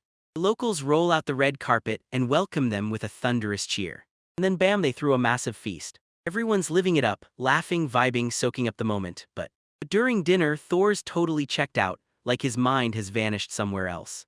Agnes, the general's daughter, turns to him and demands, "Is something wrong?" "So yeah, don't even try to tell me you're already scheming up more magic items." Agnes is like, "There's no way, he's not some weak, tired excuse, something's definitely off." But Mabel, the elf maid, gets it. She knows exactly what's going on, and it shows. Everyone is stunned. Thor wasted no time. He leaned in and shot the general a question. "Do you know anyone with light attribute attack skills? I'm begging them to help me with my research." The general's impressed, and he's already moving on, so why does light magic even matter? Thor raises a blazing crystal sword, ready to crack the mystery of the Empire's holy blade.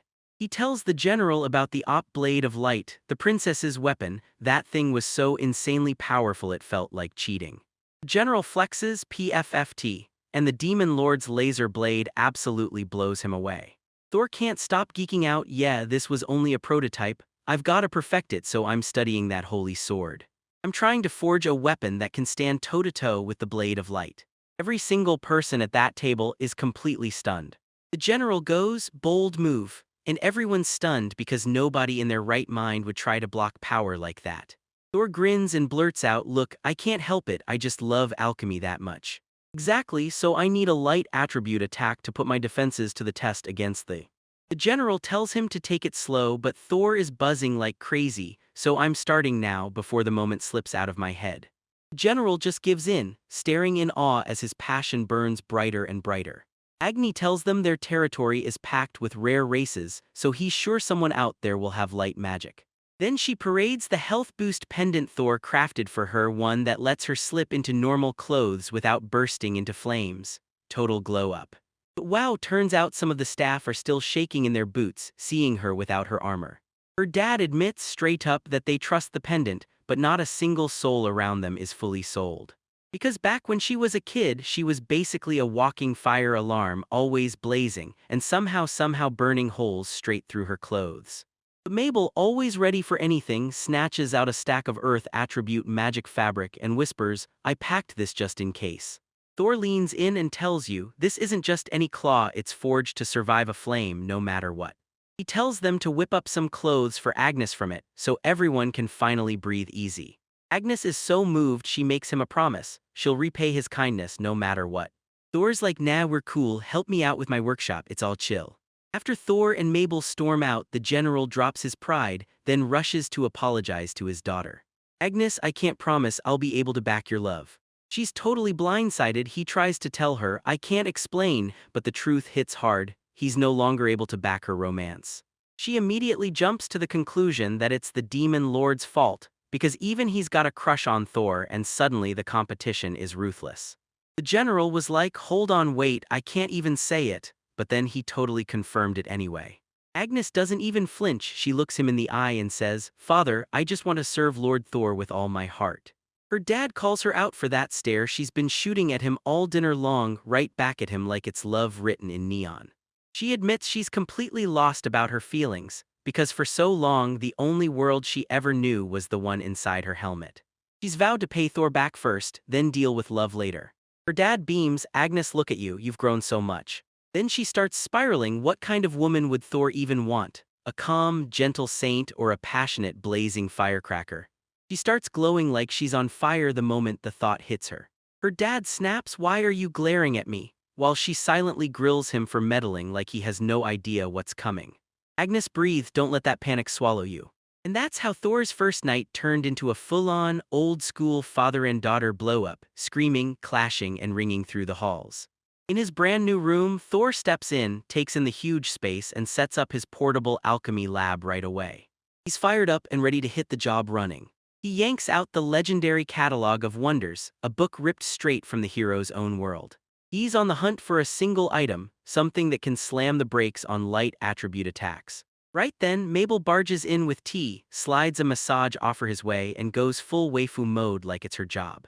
She warns him that Lady Rookie would be heartbroken if he pushes himself too hard, then she grabs the reins and tells him, leave your health management to me. Thor swears he won't go too hard. Mabel's jaw drops in pure shock. He says, I wasn't messing with you, I just planned to stop after picturing it. Mabel's cheeks are blazing red and she can't even get her words out, she just stammers like she's about to combust. She goes dead serious for a second, Lord Thor, please remember the one thing that matters to all of us. He asks her to help him dig through the catalog, and she says yes without even hesitating. She already knows he's hunting for that perfect light-blocking item. Thor's jaw drops, then he fires off his theory. If these heroes from another world keep blasting light magic non-stop, then their handbook has to include the one move that shuts it down. He tells them, we loved naming our moves like the photon blade. That was proof they had a serious, natural gift for light magic. He's betting that in their world, light magic was used so casually it was basically just a greeting. Picture a world where people say good morning by brandishing a photon blade and every hello sounds like pure nightmare. Thor is shaking hard, but it's not fear, it's pure, untamed power getting ready to explode. It's pure chaos in the best way, straight-up excitement. I'm going to push closer to the hero's domain, no matter what. He's locked onto the ultimate technique that obliterated the first Demon King's barrier, ultimate, vivid light. The deadliest light magic, pure power that burns brighter than anything else. He deciphers the hero's favorite shorthand, so the key has to be the initials U and V. He can even scribble a few lines in the hero's own language. So Mabel starts reading the catalog out loud and he leans in, hunting for keywords. Before long they spot two matching items, both scream UNV, strong light and defense. First up, a UV-cut parasol that slashes 90% of harmful UV rays. The second one is a UV-cut lotion that shields your skin. The ad copy screams, conquer the sun, and Thor's brain literally goes into an explosion of pure overload. The sun doesn't just shine, it's the powerhouse that fuels the entire world's light magic. That means in the hero's world, people just bare their skin and still conquer the strongest light magic.